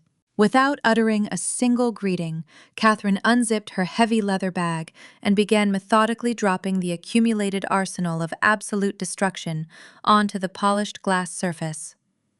First came the high-resolution printed photograph of the generic fetus watermark, conclusively proving the entire pregnancy was a manufactured prop. Next, she slammed down the certified cybersecurity report obtained by her loyal boss, perfectly tracing the defamatory internet reviews directly to the apartment router of her foolish stepson. Then came the yellow, graphite-shaded notepad, visually demonstrating the chilling, meticulous attempts by her husband to forge her legal signature on the catastrophic loan documents. Finally, she gently placed the small black audio recorder in the center of the table, pressing the play button to fill the quiet executive office with the panicked, undeniable confession of David, admitting his full, treacherous plan to abandon her for a younger bartender down in Florida. Laura leaned back in her plush executive chair, her dark eyes glittering with profound predatory respect. The powerful lawyer had spent decades completely dismantling arrogant, wealthy men, but she rarely witnessed a betrayed spouse compile such a flawless, airtight portfolio of criminal evidence entirely on her own. "This is absolutely beautiful," Laura whispered softly, running a manicured finger over the forged signature pad. "You have successfully handed me the exact legal equivalent of a tactical nuclear weapon. We have definitive proof of attempted wire fraud, aggravated identity theft, severe tortious interference, and highly orchestrated financial embezzlement. I can easily have federal marshals kick down his front door before dinner time tonight." Catherine shook her head slowly, a dark, dangerous smile playing at the corners of her mouth. "No," she replied coldly. "If we simply arrest him in the quiet privacy of our home, he will immediately spin the narrative. He will hire aggressive defense lawyers, claim a massive misunderstanding, and try to hide his stolen assets behind endless bureaucratic delays. He wants to play the beloved, respected community patriarch. I want to burn that specific fake persona entirely to the ground, in front of everyone he desperately cares about impressing." Laura leaned forward, steepling her fingers together in deep concentration. "The annual Heritage Foundation Charity Gala is happening exactly 3 days from now," the attorney noted smoothly. "Your husband is scheduled to receive a highly prestigious Lifetime Achievement Award for his supposed philanthropic efforts in the local bourbon industry. Every single wealthy investor, corporate executive, and elite socialite in the state of Kentucky will be sitting in that grand ballroom watching him speak." The grand strategy formed instantly between the two brilliant women. It was the absolute perfect theater for a devastating public execution. They would allow David to walk proudly up to the glowing podium, totally convinced he had finally won the ultimate prize. They would let him bask in the thunderous applause and the flashing camera lights, and right in the middle of his arrogant victory speech, they would spring the massive lethal trap. Laura immediately began drafting the necessary emergency injunctions required to instantly freeze every single bank account tied to the offshore shell company.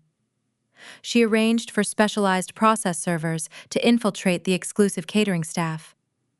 Catherine would sit in the front row, wearing her most expensive designer gown, smiling radiantly while the entire fraudulent existence of her husband collapsed violently in front of his wealthy peers. The absolute destruction of his pride would be the ultimate satisfying appetizer before the crushing weight of the American justice system swallowed him whole. 14 excruciating sunrises and sunsets separated Catherine from her ultimate retribution. During this agonizing 2-week window, she underwent a radical psychological metamorphosis. She completely suppressed her formidable intellect, intentionally projecting the hollow, fragile demeanor of a profoundly beaten woman. The grand charade required her to swallow every ounce of pride, replacing her natural fiery defiance with soft sighs and downcast eyes. Her beautiful home, once a sanctuary of peace, morphed into an active theater of psychological warfare.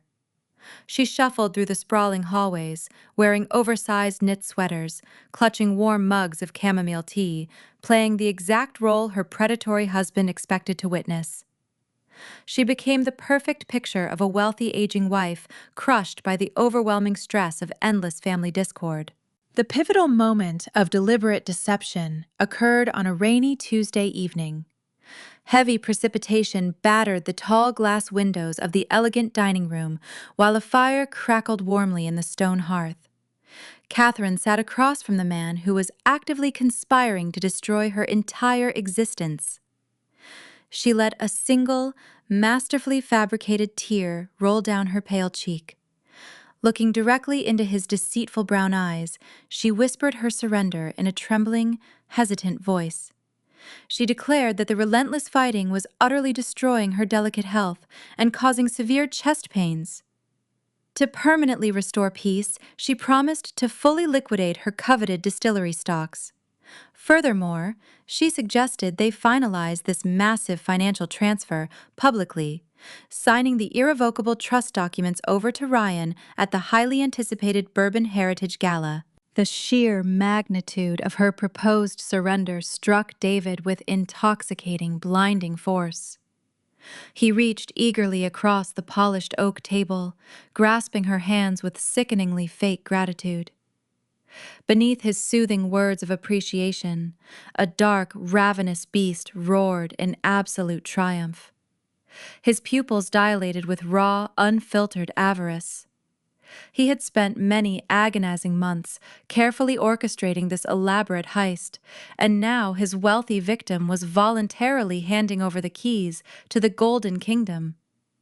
He practically sprinted to his private office to relay the glorious news to his son. Through the thin drywall, Catherine listened to their muffled, grubbilant voices. Ryan was ecstatic.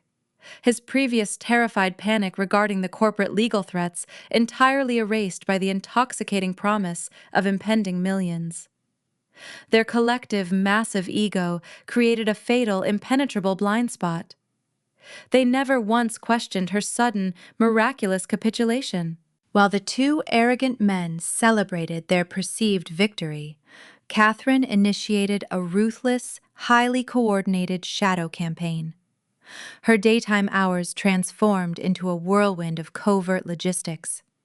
The moment David departed for his downtown corporate office every morning, she summoned a discreet, premium relocation service. Over several hectic days, she methodically stripped the ancestral property of every single irreplaceable family artifact. Heavy antique silver tea sets, rare impressionist oil paintings, first edition classic novels, and generations of vintage jewelry vanished silently into thick, unmarked cardboard boxes.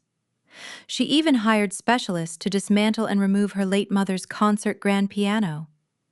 She personally supervised the secure transportation of these priceless treasures to a highly fortified, climate-controlled storage fortress located on the opposite side of the sprawling city. Protecting her physical heritage was merely the first crucial step in her aggressive defensive strategy. Catherine understood that modern wealth was entirely digital, making it incredibly vulnerable to swift corporate maneuvers.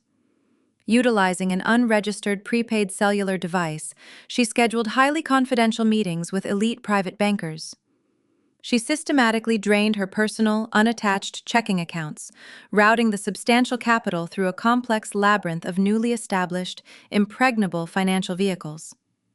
She aggressively severed every single shared economic artery, effectively isolating her enormous fortune from any potential joint liability.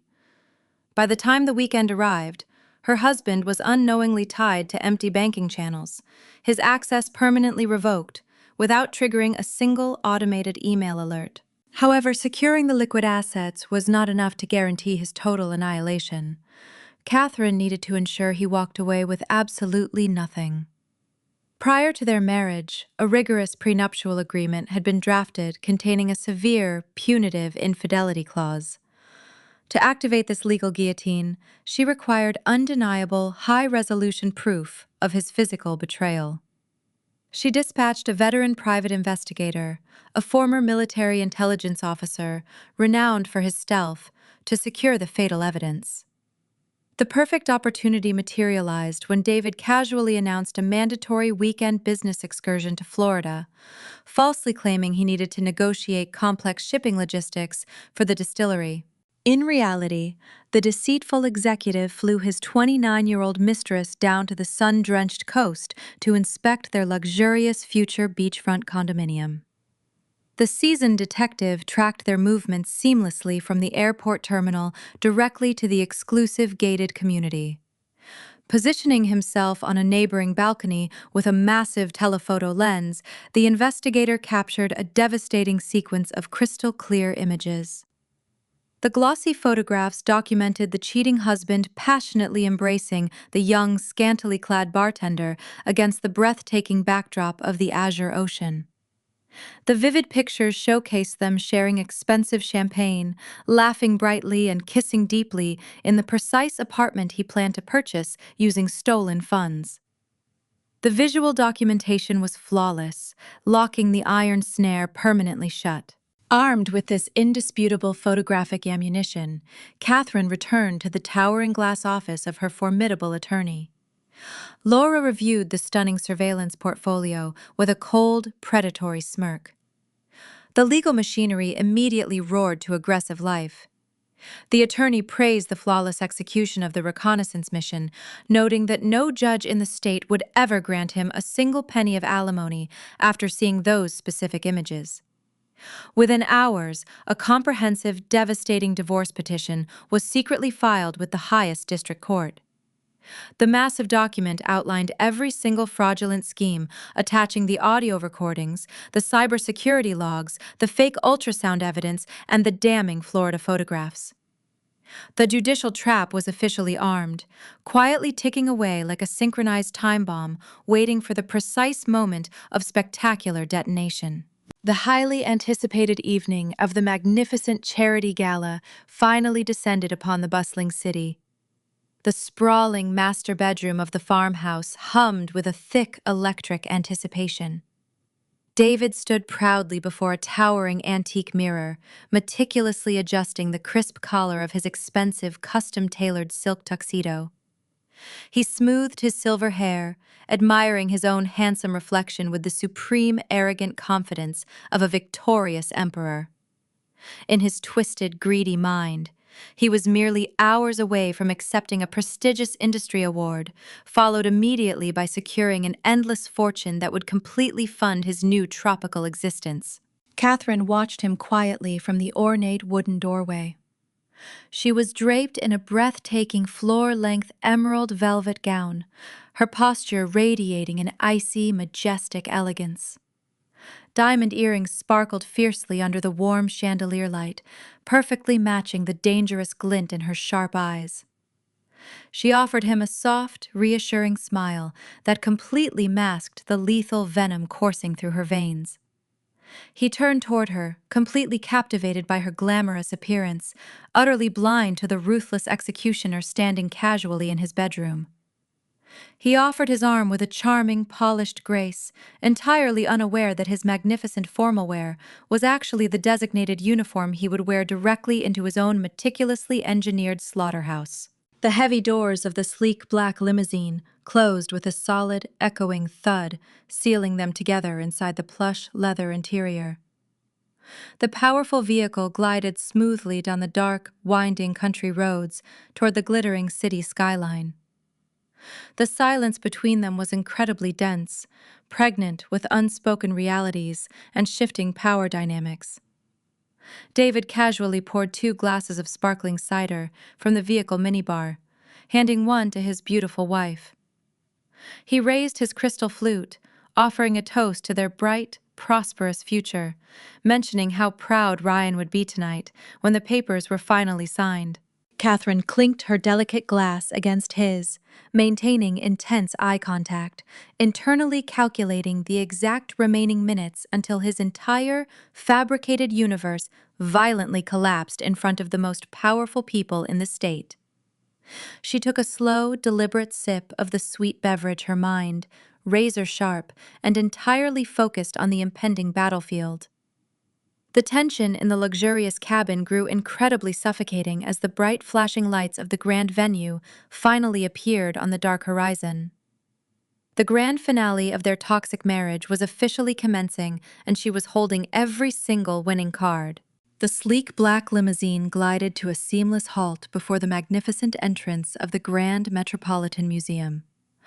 Brilliant spotlights cut through the crisp evening air, illuminating the towering marble columns and cascading fountains framing the prestigious venue.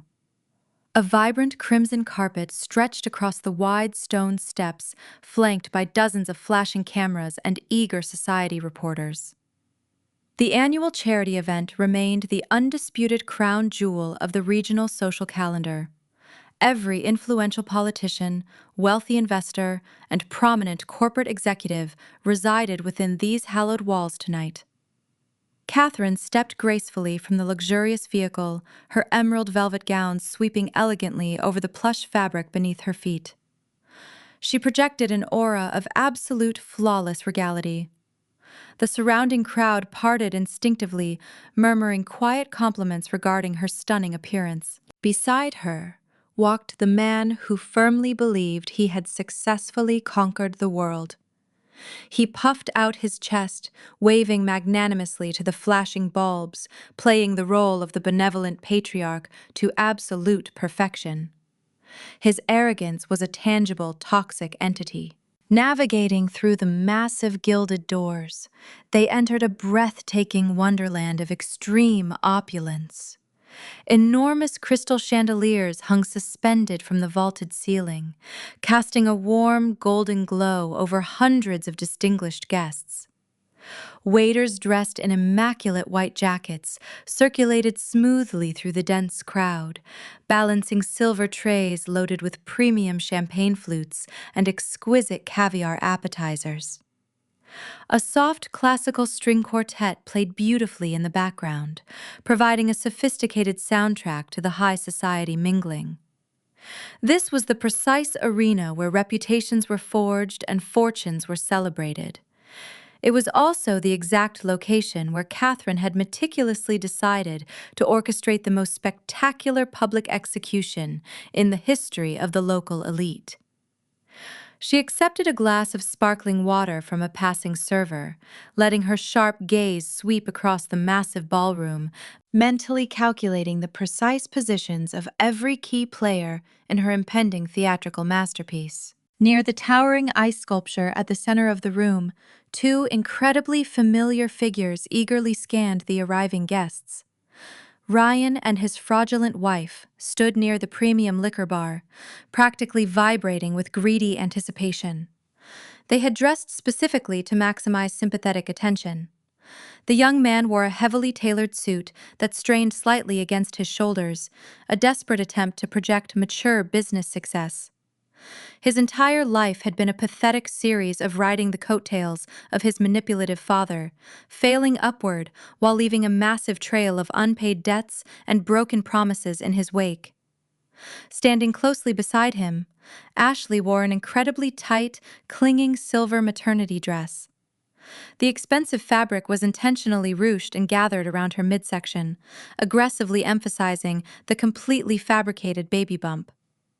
She stood with one hand resting delicately on her stomach, smiling sweetly at older, wealthy women who stopped to offer early congratulations. The sheer audacity of their performance was deeply nauseating, yet Catherine found a dark, thrilling satisfaction in observing their absolute blindness to the impending slaughter. While the main entrance buzzed with glamorous arrivals, A very different kind of operation commenced near the obscure service corridors. A heavy steel door, located near the massive commercial kitchens, clicked open quietly. Laura, the terrifyingly brilliant divorce attorney, stepped into the bustling backstage area. She completely bypassed the formal dress code, wearing a razor-sharp navy blue power suit that radiated absolute lethal authority. Her dark eyes scanned the chaotic catering environment with cold precision. Walking closely behind her was a tall, heavily built man holding a thick stack of manila folders. He wore the exact uniform of a senior venue manager, complete with a silver name tag and a discreet communication earpiece. In reality, he was a highly specialized, ruthless legal process server, handpicked by Laura for his ability to infiltrate high-security events without raising a single alarm. They moved silently through the hidden passageways, positioning themselves perfectly behind the heavy velvet curtains near the main stage, waiting patiently for the designated signal to strike. The grand ballroom chimes echoed loudly, signaling the guests to take their assigned seats for the lavish dinner service. Catherine glided smoothly toward a highly exclusive raised platform near the very front of the room. This specific location was reserved exclusively for the most important families, offering a completely unobstructed view of the speaker podium. It also provided maximum visibility to the hundreds of powerful industry leaders seated below. David pulled out her ornate golden chair with exaggerated, sickening chivalry. Ryan and Ashley quickly scurried over from the bar, practically salivating as they took their designated places across the circular table. The young couple exchanged knowing glances, their eyes completely consumed by the prospect of receiving the massive financial windfall. They were entirely convinced that tonight was the final, glorious culmination of their cruel deception. The first course of expensive butter, poached lobster was served quickly, but nobody at the table possessed any genuine appetite. The tension was thick, electric, and heavily suffocating. David leaned forward, resting his forearms on the pristine white tablecloth. He offered his wife a warm, encouraging smile that completely failed to reach his cold, calculating eyes. "You look absolutely incredible tonight, sweetheart," he murmured softly, ensuring his voice carried to his son. "I think this is the perfect, beautiful moment to handle that little family business we discussed. Right before they call me up to the stage for my big award, we want to start this exciting new chapter with a totally clean slate for the kids." Catherine returned his gaze with a serene, terrifyingly calm expression. She slowly reached down to the floor, lifting a heavy black leather-bound portfolio onto her lap. The thick metallic clasps clicked loudly in the tense silence. "Yes, David, I completely agree," she replied, her voice smooth and dangerous, like black ice. "It is definitely time to give everyone exactly what they have earned." She placed the massive binder directly in the center of the table, carefully avoiding the expensive crystal glassware. The eyes of her husband instantly locked on to the dark leather cover, completely illuminated by raw, unfiltered greed. He practically vibrated with excitement, fully expecting to see the irrevocable trust transfer documents that would legally hand over millions of dollars in inherited corporate stock. Ryan leaned in so far, his chest pressed against his plate, his mouth slightly open, waiting eagerly for his massive payday. Catherine opened the heavy cover with slow, deliberate precision. She did not produce a shiny bank check or a generous financial contract. Instead, she smoothly extracted a thick stack of severely imposing legal documents printed on heavy archival paper. She looked directly at her entitled stepson, her eyes devoid of any maternal warmth or previous hesitation. She slid the massive, terrifying packet firmly across the smooth tablecloth until it stopped directly in front of him. Ryan eagerly snatched the papers, his arrogant smirk still firmly plastered across his face. But as his eyes rapidly scanned the bold black text on the very first page, the smug expression violently evaporated. The color completely drained from his face, replaced instantly by a sickening, chalky pallor. It was not a financial gift. It was the highly certified cybersecurity report detailing the exact internet protocol addresses used to launch the defamatory online attacks against her employer.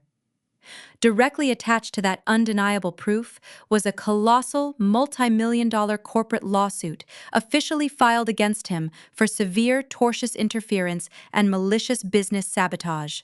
The young man began to tremble violently, his breathing suddenly shallow and incredibly erratic. He looked up at Catherine, his mouth opening and closing like a suffocating animal, completely unable to form a single coherent word. The terrifying realization crashed down upon him with the unstoppable force of a concrete avalanche. He was not receiving a massive inheritance. He was staring directly at his own absolute financial ruin. A debt so massively crushing he would never escape it for the rest of his natural life. The trap had forcefully snapped shut, and the true bloodbath was only just beginning. The chaotic symphony of the grand ballroom faded into a distant, muffled hum. At the center of the VIP table, Ryan sat completely paralyzed, staring blankly at the catastrophic lawsuit resting upon his porcelain dinner plate. His chest heaved erratically, pulling thin, ragged breaths of the heavily perfumed air. He appeared entirely broken, resembling a hollow mannequin rather than a proud corporate heir. Catherine did not offer a single ounce of sympathy. She smoothly shifted her lethal attention toward the woman seated directly across the pristine white linen. Ashley had spent her entire youth desperately clawing her way out of a dilapidated industrial suburb. She viewed marriage not as a romantic partnership, but as a hostile corporate takeover, a calculated mechanism to secure permanent entry into the wealthy elite. She had relentlessly practiced her refined accent, studied upscale etiquette, and aggressively pursued the son of a millionaire to guarantee her luxurious survival. Tonight, she believed her masterful performance was finally culminating in the ultimate financial prize. Catherine reached into the dark leather portfolio once more. Her manicured fingers retrieved a sleek, laminated sheet of paper. She slid it gently across the polished table surface, stopping exactly in front of the young woman. There was no dramatic announcement, only the quiet, devastating force of undeniable truth. Printed in high-definition color were two distinct images placed side by side. On the left was the grainy medical sonogram Ashley had theatrically brandished during their tense family dinner. On the right was the original, unedited digital file pulled directly from the commercial stock photography database. The glaring watermark of the licensing agency was circled in bright red ink, perfectly matching the exact location where the fake medical clinic sticker had been clumsily applied. Catherine watched with intense fascination as the smug, confident facade of her daughter-in-law shattered into a million jagged pieces. The vibrant flush of color violently drained from the cheeks of the younger woman, leaving behind a sickening ashen pallor. Her carefully practiced smile collapsed into a twisted grimace of pure horror. For months, Ashley had utilized the fictional unborn child as a powerful, untouchable shield, commanding endless sympathy and demanding financial sacrifice. Now, the absolute emptiness of her womb was officially documented public knowledge. The heavy diamond-encrusted fingers that had been continuously affectionately stroking her silver maternity dress suddenly dropped like lead weights.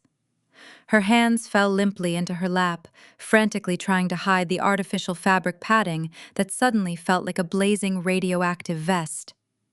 She clamped her mouth tightly shut, utterly terrified that speaking a single syllable would invite a massive fraud indictment. With both accomplices thoroughly neutralized and paralyzed by their own impending doom, Catherine finally pivoted toward the primary architect of her misery. David sat stiffly in his tailored tuxedo, his handsome features contorted into a mask of deep, genuine confusion. He had watched the rapid, brutal destruction of his son and daughter-in-law with bewildered shock, completely failing to comprehend how his flawless master plan had derailed so violently. He firmly believed these severe legal documents were a massive, unfortunate misunderstanding, perhaps a drastic overreaction by the corporate distillery lawyers. He cleared his throat, attempting to project the soothing, authoritative tone he always used to manipulate her emotions. "Now, Catherine, let us all just calm down for a second," he stammered, raising his palms in a placating gesture. "I am sure there is a perfectly reasonable explanation for whatever Ryan did online. We can easily hire a defense team tomorrow morning and clear this entire mess up quietly. There is absolutely no need to ruin this beautiful evening of celebration." Catherine stared at him, her eyes burning with the cold, unforgiving intensity of a dying star. "There is no tomorrow for us," she stated with absolute, chilling finality. She plunged her hand back into the deep portfolio, retrieving a thick stack of glossy photographs. She tossed them onto the table with a sharp, resounding slap. The vibrant images scattered across the white cloth, impossible to ignore, impossible to deny. The private investigator had utilized a spectacular optical lens. The pictures were incredibly crisp, capturing every single damning detail of the tropical betrayal. There was David, dressed in casual linen resort wear, standing on the expansive balcony of the multi-million-dollar Florida condominium. Wrapped tightly in his arms was Jillian, the young cocktail waitress wearing a remarkably tiny bikini. The photographs captured them sharing expensive champagne, laughing uproariously, and locking lips in a passionate, romantic embrace against the beautiful ocean sunset. David physically recoiled, as if a poisonous snake had struck him directly in the face. His jaw dropped open, his lungs completely forgetting how to process oxygen.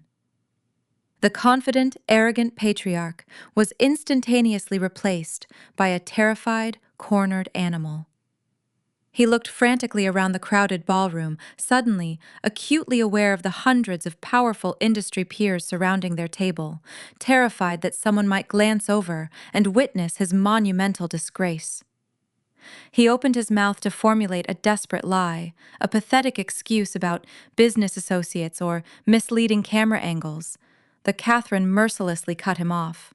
She slid the final, most destructive piece of evidence across the table. It was the original yellow legal pad, securely sealed inside a clear plastic evidence bag. The soft graphite shading clearly illuminated the deep indented impressions of her personal signature, meticulously practiced dozens of times. The dark lead highlighted the undeniable criminal intent of his treacherous plot. "You arrogantly believed I was entirely oblivious," Catherine whispered, leaning forward so only the four of them could hear her venomous words. "You thought you could simply steal my family legacy, forge my name on a collateral loan, and abandon me for a cheap bartender? You severely underestimated my intelligence, and you fatally misunderstood the exact nature of the woman you married." The sheer magnitude of the exposed conspiracy crushed David entirely. The blood completely vanished from his handsome face, leaving him looking ancient, frail, and remarkably pathetic. He tried to reach for her hand, a pathetic, reflexive attempt to deploy his usual emotional manipulation, but she snatched her fingers away in disgust. At that exact moment, Catherine delivered a brief, almost imperceptible nod toward the shadowy perimeter of the room. The tall, heavily built man, disguised as a venue manager, stepped smoothly out from behind the heavy velvet curtains. He moved with swift professional purpose, navigating easily through the maze of dining tables until he arrived directly behind the seated husband.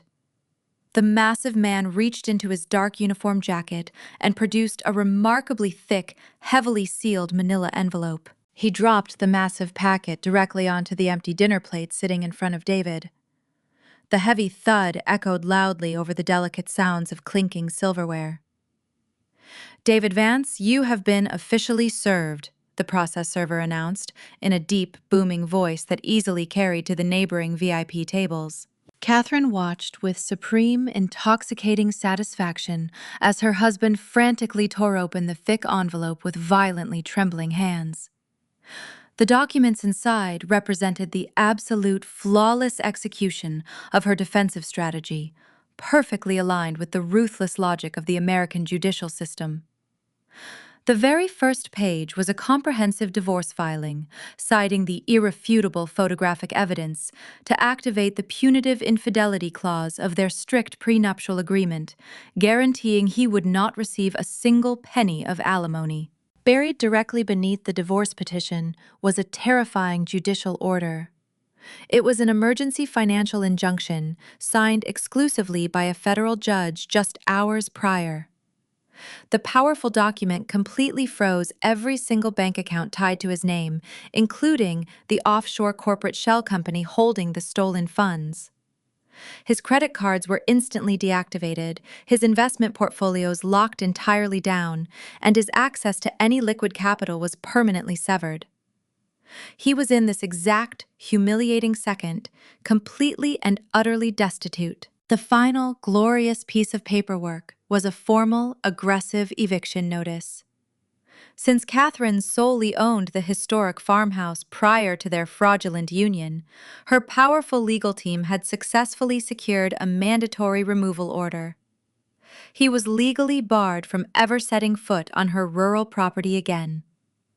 If he attempted to return and collect his expensive tailored suits or vintage watches, he would be immediately arrested by the county sheriff for criminal trespassing. David stared blankly at the mountain of legal destruction resting before him. His entire fabricated universe had been methodically dismantled in less than 5 minutes. He possessed absolutely nothing. No wealthy wife to exploit, no hidden millions to fund his tropical escape, and no prestigious reputation to hide behind. He was a ruined, penniless fraud, sitting in a rented tuxedo. A loud, booming voice suddenly echoed through the massive venue speakers, cutting through the thick, suffocating tension at the table. "Ladies and gentlemen," the charming master of ceremonies announced cheerfully from the brightly illuminated stage, "it is now my distinct honor to present our annual Lifetime Achievement Award to a man of incredible integrity and upstanding moral character. Please direct your attention to the front row and give a massive round of applause for our distinguished winner tonight, Mr. David Vance." The entire ballroom erupted into thunderous, enthusiastic clapping. Brilliant white spotlights violently swung across the massive room, locking directly onto their table, illuminating the terrified, pale faces of the destroyed family for everyone to clearly witness. Catherine sat perfectly upright, maintaining her flawless, regal posture. She turned toward her completely shattered husband, offering him a bright, dazzling smile that chilled him to the absolute core of his soul. "They are calling your name, darling," she whispered sweetly into his ear, her voice dripping with lethal, victorious sarcasm. "You should probably go up to that stage and collect your magnificent prize." The blinding illumination trapped the deceitful family in a glaring circle of judgment. The master of ceremonies waited near the microphone, expecting a triumphant speech. David remained glued to his seat, unable to command his limbs. The initial, enthusiastic applause slowly tapered off into scattered, confused clapping. Hundreds of influential guests craned their necks, trying to understand why the beloved philanthropist looked like a cornered rat. Catherine maintained her serene posture, radiating absolute dominance. She offered no assistance, leaving him entirely exposed to the crushing weight of public scrutiny. The oppressive silence stretched into an agonizing eternity. The blinding spotlight felt like a physical weight pressing down on his shoulders, exposing his fraudulent nature to the entire civilized world. The sheer magnitude of his complete failure finally broke his polished facade. He shoved his chair back, causing the wooden legs to scrape harshly against the marble floor, leaving deep, ugly scratches on the pristine stone. He attempted to project his usual charismatic warmth, but his voice cracked in raw panic, echoing weirdly through the massive sound system. He spoke loudly, claiming the legal documents were merely a ridiculous corporate mistake caused by incompetent junior accountants. He waved his trembling hands frantically, trying to dismiss the massive mountain of evidence resting on his dinner plate. The desperate pitch of his words only amplified his severe guilt. He was rapidly devolving from a respected patriarch into a pathetic, raving lunatic desperately treading water in a rapidly draining pool. The elite members of the regional high society thrived on scandalous gossip. They possessed an uncanny ability to smell blood in the water. The previously joyful murmurs transformed into hushed, horrified whispers. Wealthy investors and prominent executives exchanged knowing glances, instantly recognizing the universal signs of a catastrophic downfall. The pristine reputation David had spent decades cultivating evaporated instantly. He was no longer one of them. He was a radioactive pariah, and nobody wanted to be caught standing anywhere near the blast radius. His frantic attempts to salvage his dignity only served to dig his social grave significantly deeper. He stammered incoherently, addressing the quiet crowd, insisting he was the victim of a vicious misunderstanding. His expensive tailored tuxedo suddenly looked like a cheap, borrowed costume, hanging loosely on a defeated imposter. Ryan always possessed a fragile, cowardly disposition. Raised in the shadows of his manipulative father, he learned to deflect blame whenever severe consequences loomed. The terrifying reality of a devastating corporate lawsuit effectively destroyed any remaining familial loyalty. He realized Catherine held the singular power to eradicate his entire future. The only possible survival strategy involved sacrificing the older man completely. The young heir jumped to his feet, knocking over a crystal water goblet. The shattering glass echoed sharply across the suddenly quiet ballroom, demanding the attention of every single attendee. The hysterical son pointed a shaking finger directly at his shocked father. He screamed at the top of his lungs, desperate to distance himself from the toxic conspiracy. He yelled that the entire extortion scheme was a masterminded plot created solely by David.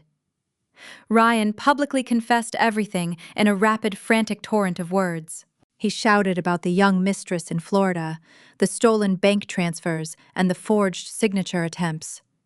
He begged Catherine for mercy, sobbing wildly, swearing he was nothing more than a helpless pawn, manipulated by a greedy monster. The ultimate betrayal by his own flesh and blood ignited a furious, explosive rage within the older man. David lunged across the pristine tablecloth, completely abandoning any remaining shred of dignity. He grabbed his son by the collar of his expensive suit jacket, violently shaking him. He roared furious insults, cursing the younger man for his cowardly weakness. The physical altercation between the two disgraced conspirators presented a grotesque, humiliating spectacle. They thrashed against each other, destroying the elegant table setting and sending expensive silverware crashing to the floor. The beautiful floral centerpieces were trampled under their desperate, struggling feet. The sophisticated charity gala had rapidly transformed into a trashy roadside brawl. Ashley sat frozen amidst the chaotic, violent struggle. Her meticulous plans for a life of effortless luxury had completely disintegrated. The intense public humiliation proved too massive for her artificial confidence. She buried her face in her hands and began sobbing uncontrollably. The heavy theatrical makeup ran down her cheeks in dark, ugly streaks. Her desperate weeping drew even more unwanted attention to the clinging silver fabric, exposing the tragic hollowness of her fabricated pregnancy. She was exposed as a pathetic, greedy fraud, stripped of her dignity in front of the exact aristocratic crowd she desperately wanted to join. The loud, pitiful wails echoing from her throat provided a pathetic, miserable soundtrack to the total annihilation of her temporary family. The venue management reacted swiftly to the unprecedented disruption. A highly coordinated team of massive security guards descended upon the chaotic scene. They wore dark, professional suits and moved with ruthless efficiency. Two large men physically separated the grappling father and son, pulling their aggressive hands apart.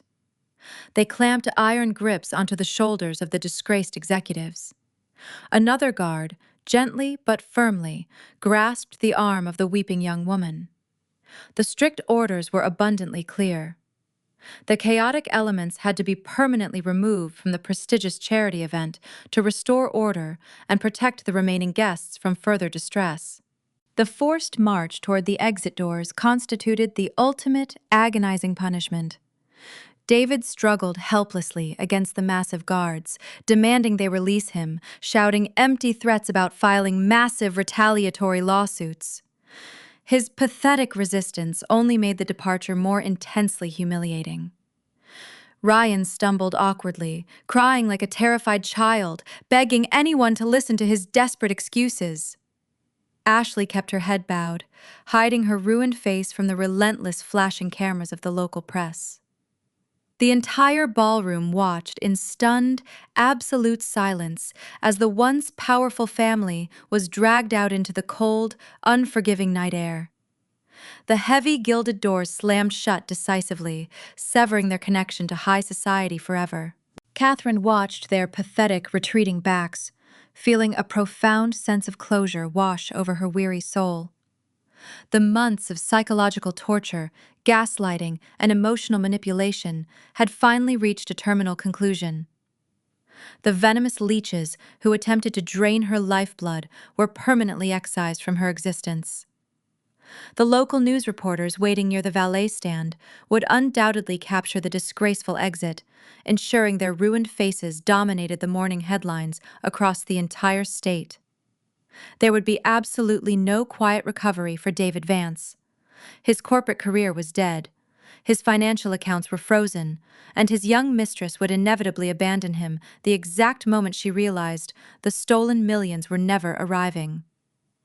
The carefully constructed house of cards had not just collapsed, it had completely vaporized into thin air. Catherine remained completely undisturbed by the explosive drama swirling around her table. She had predicted every single reaction, perfectly engineering the precise environment for their maximum destruction. She reached out with a steady, elegant hand and picked up a heavy crystal tumbler. Earlier that evening, she had specifically requested a pour from a very rare vintage bottle, stored secretly behind the bar. It was the legendary Family Reserve bourbon, a remarkable spirit her grandfather had personally distilled half a century ago. She had saved this exact drink for a truly momentous occasion, knowing its rich history would perfectly complement her inevitable triumph. The amber liquid caught the bright glowing light radiating from the overhead chandeliers. Catherine brought the heavy glass to her lips, inhaling the rich, complex aroma of toasted oak and sweet caramel. She took a slow, deliberate sip, savoring the incredibly smooth, fiery warmth sliding down her throat. The exquisite taste represented absolute, unadulterated victory. She had successfully defended her ancestral legacy, obliterated her mortal enemies, and reclaimed her independent freedom. The sweet nectar tasted profoundly like pure, unyielding justice. Her brilliant mind had orchestrated a flawless counterattack, proving she was the undisputed master of her own destiny. The logic of her society dictated that predators eventually met their ultimate match. She had weaponized the very same ruthless corporate tactics they used against her, turning their greedy ambitions into a fatal poison. Catherine gently placed the empty tumbler back onto the ruined table, ignoring the scattered legal documents and shattered glass. She smoothed the luxurious velvet fabric of her emerald gown, ensuring not a single thread was out of place. She stood up, radiating an intoxicating, powerful grace. She walked smoothly away from the wreckage, heading directly toward a group of wealthy investors. She offered a bright, flawless smile, ready to casually discuss the future expansion of her highly successful empire, leaving the smoking ruins of her past far behind her. The surrounding elite crowd parted respectfully as she approached, their eyes filled with a newly discovered mixture of deep admiration and primal fear. They fundamentally understood the terrifying message she had just delivered to the world. Nobody crosses Catherine and survives to tell the tale. She accepted a fresh glass of sparkling water from a passing waiter, her mind already shifting toward upcoming business acquisitions and lucrative agricultural expansions. The charity gala continued late into the evening, buzzing with the electric thrill of witnessed history. The ultimate outcome perfectly mirrored the foundational tenets of her highly competitive culture, where the brilliant, resilient survivors always claim the final, glorious victory. The morning sun brought absolutely no warmth to the cheap roadside motel room where David slowly awoke. The thin, lumpy mattress provided zero comfort for his aching back, presenting a stark, agonizing contrast to the luxurious memory foam he had enjoyed for years at the sprawling farmhouse. He stared blankly at the heavily stained ceiling, while the crushing reality of his catastrophic failure settled heavily upon his chest. The emergency financial restraining order functioned exactly like a massive iron vault slamming shut over his entire existence. When he attempted to purchase a simple cup of stale coffee from the lobby vending machine earlier that morning, his exclusive platinum credit card was instantly loudly declined. He had frantically checked his banking application on his smartphone, only to discover every single account balance reading absolute zero. The federal judge had completely frozen his assets, legally labeling him a severe flight risk who might attempt to conceal stolen capital. Without any access to his liquid capital, securing a competent defense attorney became a mathematical impossibility.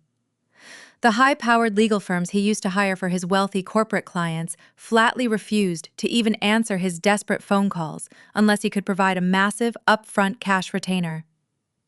He was completely isolated, stripped entirely of the financial armor that had protected him from the consequences of his predatory actions for his entire adult life. Desperation pushed him to dial the only person he believed still cared for him. He called Jillian, desperately hoping the young bartender would offer some shred of comfort or perhaps a temporary place to stay while he formulated a new plan. Jillian had spent her entire 20s strategically navigating the neon-lit nightlife of the vibrant city, utilizing her striking physical appearance to attract wealthy benefactors. She viewed relationships strictly as lucrative business transactions, happily exchanging her youth for expensive gifts and future economic security. When she answered the phone, her voice lacked any trace of the sweet, manufactured affection she usually projected. David rambled frantically about the disastrous charity gala, the frozen bank accounts, and the temporary, unfortunate delay regarding their beachfront condominium purchase. The silence on the other end of the cellular line was absolute and completely terrifying. Jillian possessed a remarkably sharp, predatory instinct for recognizing a rapidly sinking ship. The exact moment she realized the multi-million-dollar Florida property was entirely gone, her demeanor turned into freezing, impenetrable ice. She coldly informed him that she had absolutely no interest in dating a bankrupt, disgraced older man facing severe federal fraud charges. The line went completely dead. She blocked his number instantly, erasing him from her digital life with a single swipe, rapidly moving on to find her next wealthy target. While David suffocated in his cheap motel room, his cowardly son faced an entirely different breed of complete destruction. Ryan paced the narrow floor of his rented apartment, absolutely terrified by the looming corporate lawsuit threatening to annihilate his fragile future. His entire privileged childhood had been carefully insulated from hardship by his manipulative father, leaving him with zero emotional coping mechanisms for genuine adversity.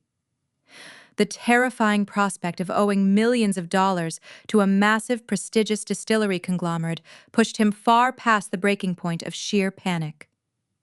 He knew David was completely powerless to save him now. Driven by raw, pathetic cowardice, Ryan drove directly to the corporate headquarters of the Bourbon Company, begging the security desk to let him speak with Catherine.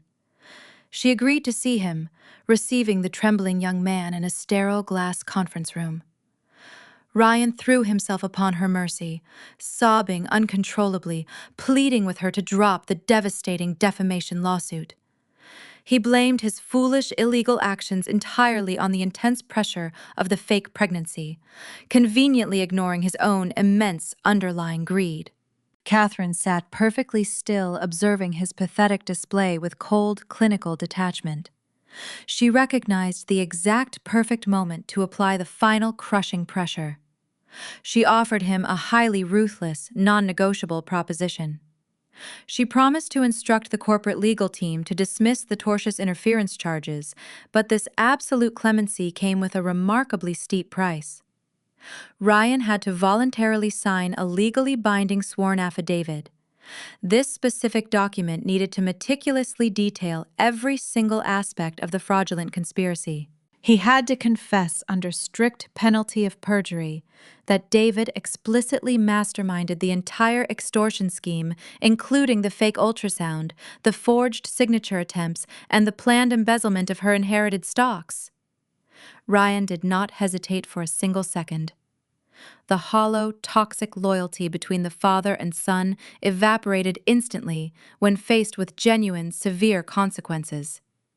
He eagerly grabbed the metal pen and signed his name, officially selling his own father out to save his miserable skin. The signed affidavit was the ultimate lethal weapon, perfectly cementing the criminal intent of her deceitful husband. The catastrophic fallout rippled outward, severely impacting the co-conspirators who had eagerly participated in the malicious charade. The massive public humiliation at the charity gala proved completely fatal for Ashley. Her status-obsessed parents had spent the entire morning fielding frantic phone calls from their horrified suburban friends, desperately trying to explain the disgraceful scene heavily featured in the local news broadcasts. Brenda and Thomas cared deeply about their fragile social standing, viewing their community reputation as their most valuable asset. When the undeniable truth regarding the fabricated pregnancy became widespread public knowledge, the sheer embarrassment was incredibly overwhelming. They immediately severed all communication ties with their deceptive daughter. They changed the brass locks on their suburban home, refused to pay her expensive credit card bills, and completely blocked her phone number. Ashley was left entirely abandoned, legally bound to a cowardly, broke husband with absolutely zero prospect of ever achieving the luxurious lifestyle she had so ruthlessly pursued. Her deceptive, lazy shortcuts had led her directly into a permanent dead end of absolute misery. The ultimate legal conclusion arrived exactly 2 days later, inside the sleek, intimidating office of Laura Kensington. The heavy mahogany conference table served as the final execution block. Catherine sat, radiating quiet, unyielding power, perfectly dressed in a tailored charcoal suit. Across the polished wood sat Different, looking haggard, exhausted, and remarkably frail. Without access to his vast wealth, he had been forced to hire a remarkably cheap, inexperienced attorney who operated out of a dilapidated strip mall. The young, nervous lawyer looked completely terrified to be sitting across from Laura, clearly outmatched by her legendary courtroom reputation. Laura did not waste a single breath on polite pleasantries. She aggressively slid a massive stack of finalized settlement documents across the table, outlining the absolute destruction of his marital rights. The terms were brutally simple and completely non-negotiable, reflecting the ruthless efficiency of the American judicial system when dealing with explicit contractual breaches. The comprehensive legal packet presented overwhelming, irrefutable evidence. Laura highlighted the certified adultery photographs, explicitly triggering the severe financial penalties completely baked into their original prenuptial agreement. She then proudly revealed the sworn, notarized affidavit signed exclusively by his own son, legally proving the extensive attempted fraud. The inexperienced defense attorney leaned over, whispering frantically into the ear of his defeated client, advising him to surrender immediately, before Catherine forwarded the terrifying forgery evidence directly to the federal prosecutors. David stared blankly at the crisp, white paper, his arrogant spirit completely, permanently shattered. He slowly picked up the heavy brass pen provided by the opposing counsel. His hand shook violently as he scrawled his name across the dotted line, legally surrendering every single claim to the historic farmhouse the distillery stocks, and their previously shared marital accounts. He walked out of the towering glass skyscraper, possessing absolutely nothing but the cheap clothes on his back and a massive mountain of personal legal debt, completely erased from the affluent society he once desperately ruled. Catherine remained seated, watching the heavy wooden door click shut, knowing her ancestral legacy was finally unconditionally secure. The vibrant arrival of spring completely transformed the sprawling rural property. For many agonizing months, the historic farmhouse had felt like a suffocating, heavily guarded prison, tainted by the toxic presence of deceitful men. Now the crisp morning breeze swept through the open windows, carrying the fragrant scent of blooming cherry blossoms and fresh rain. Catherine stood on the wraparound wooden porch, breathing deeply, savoring the pure, intoxicating taste of absolute freedom. The heavy, oppressive shadows were permanently banished from her ancestral home. The premium relocation service had successfully returned every single priceless heirloom, carefully restoring the antique silver tea sets, the rare impressionist paintings, and her beloved mother's concert piano to their rightful places. The restored elegance mirrored her own internal resurrection. She was no longer the fragile, compliant wife playing a miserable defensive game. She had emerged from the brutal crucible of betrayal as a terrifyingly brilliant strategist, a woman who possessed the raw power to dictate her own brilliant destiny. Her spectacular triumph extended far beyond the boundaries of her personal domestic life. The ruthless, flawless execution of her counterattack had profoundly, deeply impressed Marcus Vance, the formidable chief executive officer of the prestigious bourbon distillery.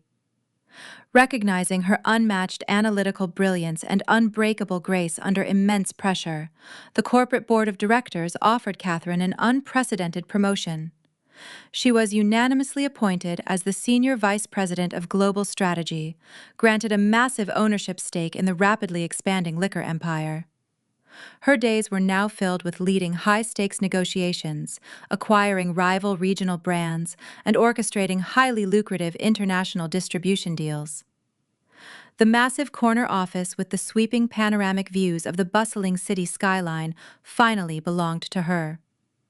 The executive suite became her new domain, a pristine glass sanctuary where she commanded absolute respect and wielded enormous corporate influence entirely free from the manipulative shadows of her past. While Catherine soared into the stratosphere of commercial success, the pathetic architects of her attempted ruin plummeted directly into a suffocating, inescapable abyss.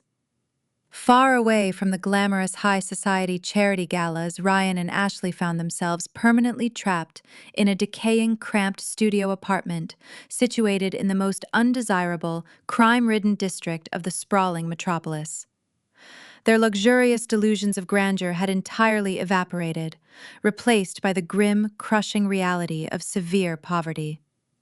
Ryan, completely blacklisted from any respectable financial institution due to the sworn affidavit detailing his criminal fraud, was forced to accept a grueling minimum wage position, washing dishes in a greasy fast food diner. His soft, uncalloused hands were perpetually blistered from harsh industrial chemicals, his arrogant pride totally broken by the endless, humiliating demands of a teenage shift manager. Ashley suffered an equally devastating, spectacular fall from grace. Stripped of her designer clothing and expensive cosmetics by aggressive repo men, she looked remarkably ordinary and profoundly exhausted. Without the financial support of her humiliated parents, she toiled endlessly in a massive discount retail warehouse, spending 10 agonizing hours a day folding cheap synthetic garments under harsh, flickering fluorescent lights. The young couple rarely spoke to each other, their small, dingy living space filled with a toxic, suffocating resentment. They constantly, viciously blamed one another for their catastrophic failure. Every single time Ashley looked at her flat, unremarkable stomach, she was violently reminded of the fake pregnancy scheme that ultimately destroyed her entire future. There were no wealthy millionaires waiting to rescue her, no elegant maternity photo shoots, and absolutely no tropical escapes. They were eternally bound together by their shared, miserable failure, serving a permanent life sentence in a prison constructed entirely of their own boundless greed. However, the most agonizing, spectacular punishment was specifically reserved for the mastermind himself. David Vance, the once powerful, charming wealth manager, was now a hollow, pathetic ghost haunting the fringes of the local service economy. Stripped of his lucrative corporate licenses and burdened with an insurmountable mountain of legal debt, he secured the only job his ruined reputation would allow. He worked as a nighttime parking valet at a moderately priced suburban steakhouse. The humiliating irony of his new existence was completely inescapable. He spent his evenings standing in the freezing rain, wearing a cheap, ill-fitting polyester uniform, desperately opening car doors for the exact same wealthy executives who had personally witnessed his massive public destruction. Every single passing vehicle served as a brutal, agonizing reminder of the immense, staggering fortune he had foolishly thrown away. He survived exclusively on meager, crumpled cash tips, sleeping in a rusted, dilapidated sedan because he could no longer afford basic residential rent. The young, attractive cocktail waitresses working inside the restaurant treated him with obvious visible disgust, viewing him as a creepy, destitute older man, entirely unworthy of their attention. Jillian, the vibrant mistress, who had sparked his disastrous rebellion, had completely vanished into the city nightlife, undoubtedly securing a new, wealthy target. David possessed nothing but crushing, unbearable regret. His nights, consumed by horrifying nightmares of the glorious golden empire he deliberately set on fire. Yet, the true genius of the revenge orchestrated by Catherine required one final, astonishing masterstroke to achieve perfect, absolute completion. She understood that mere financial ruin was entirely insufficient. True justice required poetic, devastating irony. Several months after the final divorce papers were officially signed, David received a small, crisp envelope delivered directly to his miserable workplace. The return address was noticeably blank. He tore open the heavy paper with trembling, grease-stained fingers, his exhausted eyes squinting under the dim, flickering street lamp. Inside the envelope was a single, glossy, high-resolution photograph, completely devoid of any accompanying written letter. The picture showcased a breathtaking panoramic view of a luxurious, sun-drenched balcony overlooking the sparkling azure waters of the Florida coastline. It was the exact multi-million-dollar beachfront condominium David had desperately tried to purchase with her stolen inherited wealth. The massive real estate developer, facing a severe sudden liquidity crisis after David violently defaulted on the initial down payment, had placed the stunning property into an urgent, distressed fire sale. Utilizing her massive new corporate executive bonus, Catherine had swooped in and purchased the magnificent penthouse outright, securing the luxurious real estate for a fraction of its original market value. In the center of the beautiful printed photograph Catherine sat, lounging comfortably in a plush designer chair, wearing oversized, glamorous sunglasses and a stunning white silk robe. She held a crystal tumbler filled with her legendary Family Reserve bourbon, casually raising the glass toward the camera in a mock celebratory toast. But the most devastating detail was positioned perfectly in the background. Resting on an elegant glass side table framed in ornate solid gold was the original watermarked generic stock ultrasound picture. She had permanently enshrined the exact fictional prop they used to try and destroy her, transforming it into a hilarious, victorious trophy, decorating her new tropical vacation home. The spectacular, agonizing realization crushed the remaining shattered fragments of his corrupted soul. She had not just defeated him, she had successfully, effortlessly conquered his ultimate dream, purchasing his specific tropical paradise using the very wealth he failed to steal. David dropped the glossy photograph onto the wet, dirty asphalt, sinking slowly to his knees in the dark, empty parking lot, completely broken beyond any hope of repair.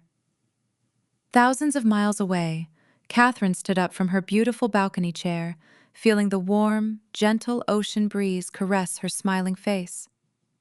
She took a slow, highly satisfying sip of the premium amber liquid, watching the vibrant orange sun dip gracefully below the endless horizon. The universe was perfectly, ruthlessly balanced, operating exactly as it should. In the modern tapestry of American culture, the concept of success is frequently intertwined with the ability to shield our loved ones from adversity. The overarching dream is to build a life so financially secure and socially insulated that our children never have to feel the sharp, unforgiving edges of reality. We often equate the depth of our love with the thickness of the armor we provide. However, as we reflect on the tragic, spectacular collapse of the Vance family, the story of Catherine, David, and Ryan, a deeply uncomfortable truth begins to surface from the wreckage. While I exist as an AI without a childhood, personal memories, or a family to raise, my analysis of human culture and the narratives you share reveals profound insights. This story forces us to look into a terrifying mirror, asking us to re-examine the very foundation of parenting, values, family responsibility, and the long-term guidance required to raise capable human beings.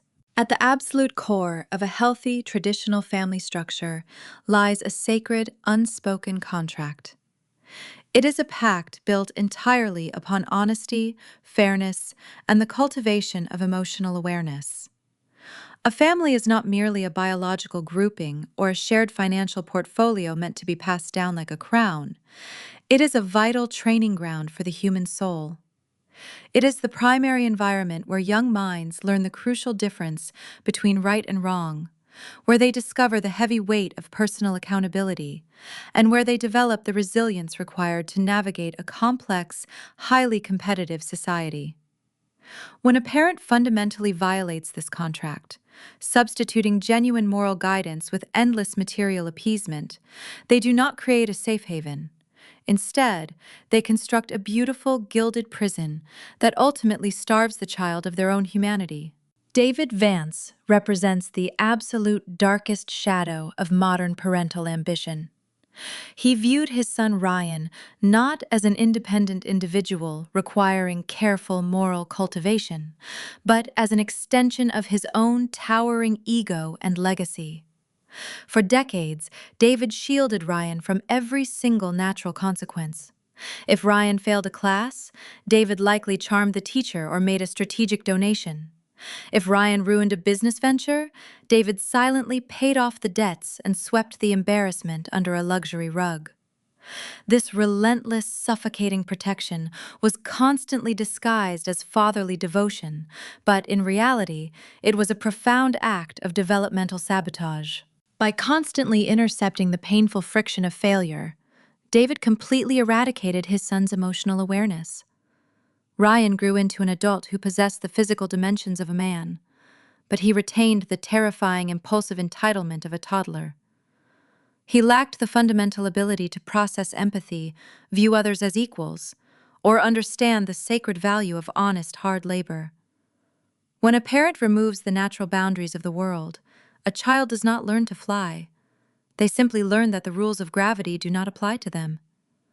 This bred a specific type of moral rot that made the grotesque, fabricated pregnancy scheme with Ashley not only possible, but easily justifiable in their warped, entitled minds.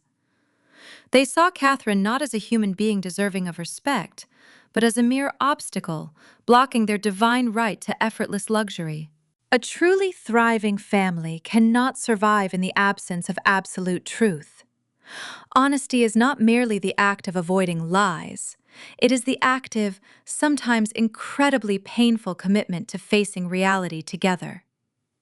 In a traditional family, parents model emotional honesty by acknowledging their own flaws, setting firm boundaries, and, most importantly, allowing their children to experience the natural disappointment that comes from making poor choices. Fairness is not about giving a child everything they desire or ensuring they have the exact same material wealth as their peers. Fairness is equipping them with the exact tools they need to earn their own keep. When David decided to leverage his son in a twisted conspiracy to steal Catherine's generational wealth, he permanently severed the moral anchor of his lineage. He taught his son that deception is a valid currency and that betrayal is an acceptable business strategy in the pursuit of the American dream. The generational trauma inflicted here is staggering. By prioritizing a secret life in a Florida condominium over the ethical development of his own flesh and blood, David committed the ultimate dereliction of parental duty. He abandoned his post as a guide and became a predator, leading his son directly into a meticulously engineered slaughterhouse of their own making. He taught Ryan that success is something you steal rather than something you build. This brings us to the most difficult, unconventional lesson hidden within this devastating narrative. Society constantly conditions us to believe that a good parent must always be the ultimate safety net. We are told to catch our children whenever they stumble, to soften the blow, to endlessly forgive, and to provide soft landings. But Catherine's cold, calculated, and absolute destruction of her stepson's future offers a remarkably different, highly controversial perspective on what it means to truly teach someone a lesson. Conventional wisdom screams that Catherine was ruthless, perhaps even cruel, for allowing Ryan to face a multi-million-dollar corporate lawsuit and severe poverty. But looking through the lens of long-term spiritual survival, Catherine delivered the exact medicine that David had cowardly withheld for 30 years. By entirely removing the financial safety net, freezing the bank accounts, and forcing Ryan to wash dishes in a greasy diner to survive, she introduced him to the only teacher capable of piercing his impenetrable arrogance, sheer, unadulterated consequence. She did not destroy him. She destroyed the toxic illusion that was slowly killing him. Sometimes the only way to save a rotting tree is to burn the infected branches entirely to the ground. In a strangely profound way, Catherine's retribution was the closest thing to genuine parenting Ryan had ever received. She provided the unyielding walls of reality that finally forced him to look at his own reflection. These are the dark, quiet truths we often avoid discussing at polite neighborhood dinner parties. They challenge our deepest insecurities about how we are raising our own children, managing our own households, and defining success in a culture obsessed with wealth. If you find yourself captivated by these complex, unfiltered explorations of human nature, morality, and the raw edges of family dynamics, I highly encourage you to follow Sarah Told Stories. We are building a community dedicated to unraveling the beautiful, terrifying, and profoundly real narratives that shape our lives. Join us as we continue to shine a light into the shadows of the human experience, finding vital lessons in the stories we share.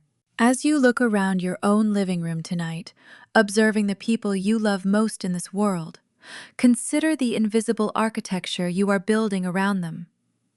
We spend so much time worrying about whether we are providing enough comfort, enough opportunity, and enough insulation from the cold. But true preparation for a successful, honorable life requires something much heavier and far less comfortable. It requires the courage to let those we love face the brutal fire of their own decisions. The conventional belief is that true love means never letting your child fall. But the ultimate betrayal of a child is not allowing them to fail. It is convincing them that the ground does not exist. Perhaps the most terrifying question we must ask ourselves is not whether we are protecting our families from the harshness of the world, but whether we are actively protecting the world from what our families might become if we refuse to teach them the true cost of surviving it. True guidance, ultimately, is having the strength to watch them fall, knowing that the bruises they earn today are the only things that will save their lives tomorrow.